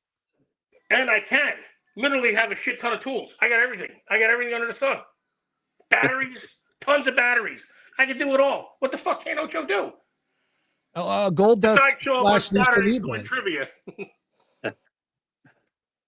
Please just put the phone down, Dr. Ocho from Jets Worldwide. I'm keeping my arm pump. Oh, there you go. Well, Tommy, I'm sorry, it's had to have been 15 minutes. Do you have to get out of here? I can chill for a little bit. Okay, I got okay. I'm about done. I just I had to come in just to be an asshole because that's the one thing I'm good at. Let's be honest. Can we try to get you on for trivia next Saturday night? We can try, and I will be in touch. I promise. I promise you. I get it. I know. And then, maybe set it up and be like, hey, this is the guy that hadn't lost since 2020. I can't do it unless you tell me. I can build it up. Maybe I'll have some motivation that's showing up as some schlap who's hot with a mask. Are you fucking kidding me? If you were coming on the show, you don't think I'd put over the fact that you were undefeated at Midnight Mike Show Trivia? And undisputed. Well, I mean, now you don't show up for your fight, you lose the title. I wasn't invited to the fight. You've been invited. Ocho, you have been invited several times. And just like how it is in boxing, if Mike Tyson has the title and he doesn't show up to fight Evander Holyfield, he forfeits. I'm sorry. No, or he bites his ear off. Let's think about that. Let's do it the right way. That's true. Now, so that means the sky's the limit. I'll think about it. I'm not sure if some of these people are worthy. So, Mike, you're worthy. I don't think that the clientele is worthy, but maybe I'll do this because you're a great guy. I'd like you to show up and defend. Now, you know what? Fuck it. I forget it. I just I don't want to. You know what? You're not that good. You just don't. Well, John Ratcliffe says it's the revolting blob from Billy Madison. He just changed his colors. He was supposed to give me a sign. Dr. Ocho could be a new tight end for the Jets. Yeah. I mean, it's not insulting, but I would never play for that franchise. That's all. You know what? Fuck you, Ocho. I know. I'm All really right. trying, man. I was trying to get you. I was trying to get your go, man. I don't get. No one can get my go. Ah, shit. By the way, anybody who likes people fucking with other people and fucking with other shows, go check out Get My Go. I know it's Get My Goat, but if you watch enough of it, you'll get why it's Get My Go. I'm out of the loop. Are they still doing that too? Every now and then, like it's every couple months, a new episode will come out. And it's probably gold. They're just too good at it. Well, it's easy. Honestly, it's such easy material too. That's the other thing. Well, the problem is that they've went off of they've gone off of John and Chris Martin, and they've moved on to other people. And like, oh no shit. Some of the other people are hits, and some of them are misses. So what is it?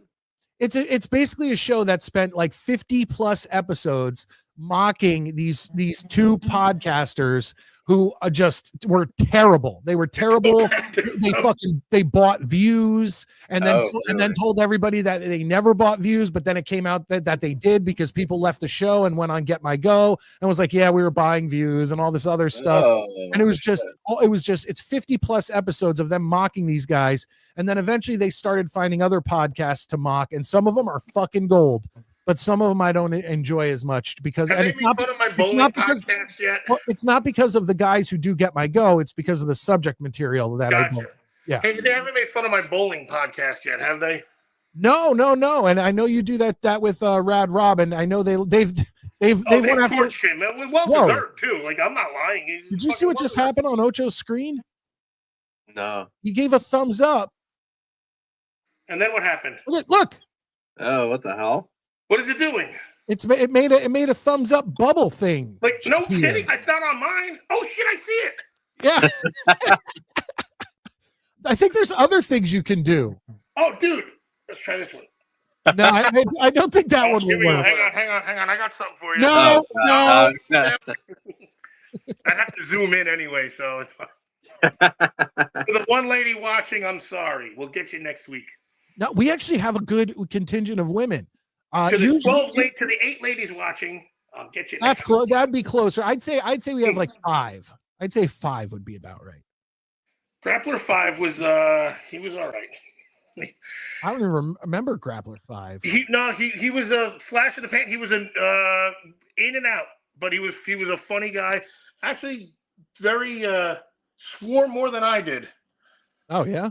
So I guess maybe that's why I did. I mean, you know, it has to transcend other genres. You know, we can't just get on and be like, F this, and like Eddie Murphy. Real quick, what made you switch from the 8 on your mask to the O for Ocho? Because no one knows me as 8 anymore. I'm Dr. Ocho. So yeah, that's true. He used to be part of a group who did videos on YouTube, the Grapplers, and they all never show up anywhere without their masks, and they all had different colors and different numbers on their masks. So there was like Grappler. Yeah, there was Grappler. The absurdity of it was so fucking fun. It was fucking absurd. Beyond fun. They used to troll. Do you know who Vince Russo is, Tommy? He was the writer for WWE or for WWF during the Attitude Era with Stone Cold, Rock, and all that stuff. Oh, that's awesome! Yeah, and the Grapplers used to troll the shit out of his show. Really? It's fucking funny. Yeah, we loved it so much. I did a show with him for 3 years, basically. That's how bromance started. Oh, real quick before I let you go, Ocho, Jets Worldwide wants to know what the bowling podcast is called. It's called Straight Up 5 with Johnny Vitraglia Jr. And he's a world renowned bowler. Senior is. Junior is just a savant of bowling and has plenty of talent, but he just didn't. But his dad bowled a 300 on TV, won $100,000. We've had Belmonte. I don't know. No one knows these guys. Jason Belmonte is the greatest bowler of all time. He's the two-hander guy. He's the godfather of two-handed bowling. He's been on our show twice. We've had everybody's been on our show. Everybody's been on our show, bowler-wise. But I can't even say anything because they're going to go, who the fuck is that? So just go check out Straight Up 5. Hit live because that's where it is. Hit live. Wait, real quick. Jets Worldwide says I know all of them. Throw out like 3 names that a big bowl. Oh, we've had Robert Smith, Jason Belmonte, Mark Baker, the freaking bowling coach. We just had Tim Mack on the other night. We had Jacob Buttroff on a few times. Danny Wiseman. Let's see. Chris Barnes I said 3. Don't take advantage of it. Chris Barnes. All right, Ocho. Senior This is player bowling we're talking about. And here's another thing I want to point out. I've watched Ocho go bowling, and he wears the mask. What mask? What mask are you guys talking about? Wait, I don't understand this whole mask gimmick thing. Seriously, what are you guys talking about? What can't Ocho do? The beautiful gold thing on your face, unless that's just how you look. I just got my hair cut, man. How's it look? Looks pretty good. Get my wig split. Maybe take a pass at the armpit hair. Nope. No. And we were sponsored by Manscaped, so you think I should have. Yeah. There you go. Call it Ocho Skate. All right, Ocho, thank you for coming in, man. And listen, we're trying either next Saturday. You tell me when, and I'll pump it up. I got you, Mike. I promise you, I really do. Listen, yes, I'm a dick to everybody, and I will be to every single one of you except Mike. He's not worthy of anybody being a dick to. So fuck all you motherfuckers, Mike. I will catch up with you, buddy. All right. Oops, sorry. Thank you, Ocho. I appreciate it. Have a good night. Tommy, let everybody know where they can find you with the league winners and on X and all that stuff. Oh, yeah. I mean, my name there, Thomas CP_NFL. That's my Twitter. League winners, you can find me on Instagram. Find that on Instagram, find that on Twitter, or you can just look up the website. Funny enough, I was going through the undrafted Jets list, and I've talked to like half the people that are now on the Jets that are on the Jets now, like all the rookies. So it's kind of cool. Do you think the Jets are going to do what they did last year and sign like 50 undrafted free agents or undrafted? Well, that's what I've been looking at, like while this has been going on, and they've added quite a few guys.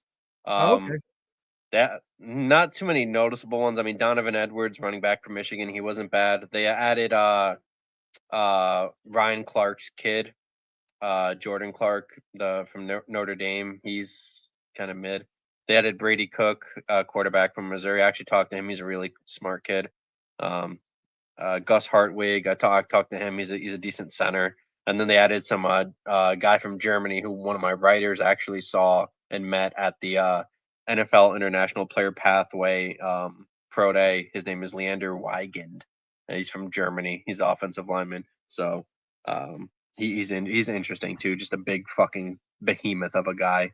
So I was looking at that stuff, trying to figure out who they've added, and a couple guys that I've talked to, like that I met this past year and everything. They started getting added to teams, and they're texting me and all excited and stuff. So it's a side of like going into this side of football stuff. It's been really cool, kind of like experiencing that with some of these kids. You know, it's a whole different perspective. No, I understand that. And the fact that you got to like talk to them and interview them or whatever is really cool. It's like right now it's crazy because in the work I did for the 3 years with the Hartford Yard Goats being, a media for them, pretty much everybody on the Colorado Rockies this season, I have spoken to, interviewed, all that stuff. So it's kind of cool to see them up in the bigs, doing what they're doing when, talk to that guy. I've chilled with that guy for a bit. You know what I mean? So it's cool. It's fun having conversation with those guys. But yeah, you guys can check me out on there. It was fun being on the show tonight. All right, Tommy, we will talk to you soon and we'll keep in touch and find out when you could be on again. Yeah. Thank you guys. You can take care later, Mike. Have a good one.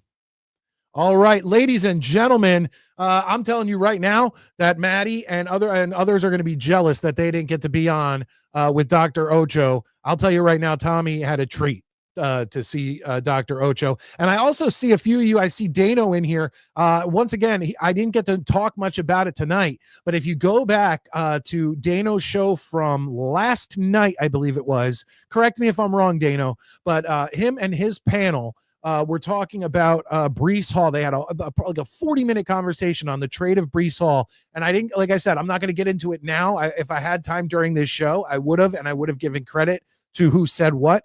But him and Murph had some great panelists on, and they were really going over it. And they kind of convinced me that we should have Breece on the team this year. And it's better because once again, with Brees, what do you like? What I would have wanted more than what teams were willing to give for Brees. You know what I'm saying? So if you're not willing to, if a team is not willing to give us something good for Brees, I'd rather run it back with Brees and see what he can give us in the last contract year of his season. And then a lot of them were talking about it on the show, and it was very interesting, and I very much enjoyed that. So go check out Dano and the Danger Zone on his channel, and I believe it was the show from last night. So we will see. Hey, Ocho, did you see Jets Worldwide was not bullshitting about let me see if I can go back and check this out, Ocho. Jets Worldwide was not bullshitting about being really into bowling. You may have a new fan of the show. He said, I'll be bowling in the Long Island Generations Bowling Tournament tomorrow in East Meadow. So there it is. So Snowball from Jets Worldwide is look, I love bowling. I just don't have enough time to do it. In my late teens into my 20s, I bowled all the time. I was in leagues. I had my own ball, my own shoes. I had the whole thing. Like, I love bowling. But unfortunately, you know, when you have wife and kids and all this other shit, bowling, you know, and there's no real bowling alley around me. I have to drive there may be, but the closest bowling alley that I've been able to find to me is like a half-hour drive. When I lived in New Jersey, there was a couple bowling alleys within 10 minutes of me. You know, there was Dover Lanes, Hanover Lanes. There was another one, but there was at least 3 within like 10 minutes of me. So it is what it is. I'm just going to go through the chat real quick before we end out this show. I want to see what I have. There it is. I'll clip and re-release it. Good call, Mike. Worthy of a second look, and it is buried right now. Yeah, Dano, I very much enjoyed that conversation because I kind of pulled off the draft after the Jets picked, and I went into your guys' show and just was checking it out, and it's good stuff. So, Bolwell Jets, hope it's the house pattern. Thank you, Ocho. We need to work something out. It is. It's Dr. Ocho. Sorry, did I call him just Ocho again? We'll see. Dane, keep the shorts coming. There you go. I released a few shorts on here, and it was just a lot of work for no money revenue. So it was like, it kind of is like what it is. Then I hope you don't leave any ringing 10s. Got to average a 245 to make the cut. Ha ha ha. There's no way your average is 245, Ocho. I don't care how good you are. There's no way you're Ochoing in at 245 as an average. Like, that would shock me. But anyway, okay, folks, make sure you have hit that like button. Please, it's down below. It's free. I tried to get you. Look, we had some support. Let me see who we had the support from. I know Michael Landau came in with a big one. Michael Landau, I will show this again, $20. Thank you so much. I very much appreciate that. And then, of course, Miguel and Scott coming in. Guys, thank you so much for your support of the show. It means a lot to me. We still have one more day of the month. Tuesday night show, 9:30 Eastern Standard Time. We'll take in super chats. We'll take in channel memberships, gifted channel memberships, all that. But this Tuesday night, we pushed it off from tonight because tonight was the draft. We had to talk about the draft. We're going to do a halfway to Halloween show on Tuesday night. Maybe we'll do some horror trivia. We'll do some horror facts. We'll have some fun with that. We'll do a random top 5 horror movie kills. That's who recommended that earlier. Someone, I don't know. Someone recommended that earlier. And I think we're going to have some fun on Tuesday night as it being halfway to my favorite fucking holiday that ever existed. And that's Halloween. Ocho finished last year at a 221. This year, it's a respectable 216. That's more believable for someone who bowls as much as you do. I mean, still amazing. Mike, StreamYard makes AI shorts for you on videos under an hour. Really? We need to talk. I finally figured out where you were talking to me on, and it was my Midnight Mike show at gmail.com. So get in touch with me, Ocho, because like I said, I definitely owe you guys an appearance because we tried to work stuff out for the past couple months and it didn't work out for me. It didn't work out for you guys. Then it didn't work out for me again, whatever it was. But I want to work something out because I definitely want to come on and just talk some Jets. I love this. Mets 2-1-2-8 middle finger. That's fucking hilarious. All right, ladies and gentlemen, I am Midnight Mike, your late night New York Jets host, coming to you from the Long Island Sound on Saturday night, the Saturday after the draft. And it looks like there was a few picks that the Jets had that people loved, but it seems like there were a few more that people weren't too hot on. So thank you, Tommy Jets, for coming on the show. We're going to have him on more often, folks. You know, just so much good information from him, and he spends so much time supporting just the sport of football, going to games, getting in that press box, you know, all that stuff for colleges around the country. So thank you, Tommy, for coming on the show. Thank you, Mets, Ocho, Dr. Ocho, Lane, all for making the calls into the show. I hope more of you call in more often. I love talking to all you guys. I love your comments, all that stuff. And once again, this Tuesday night, halfway to Halloween on the Midnight Mike Show, Matty's going to be here, he says, for the whole show. So let's see if we can stretch it. I am Midnight Mike, and I can't wait to see you next time.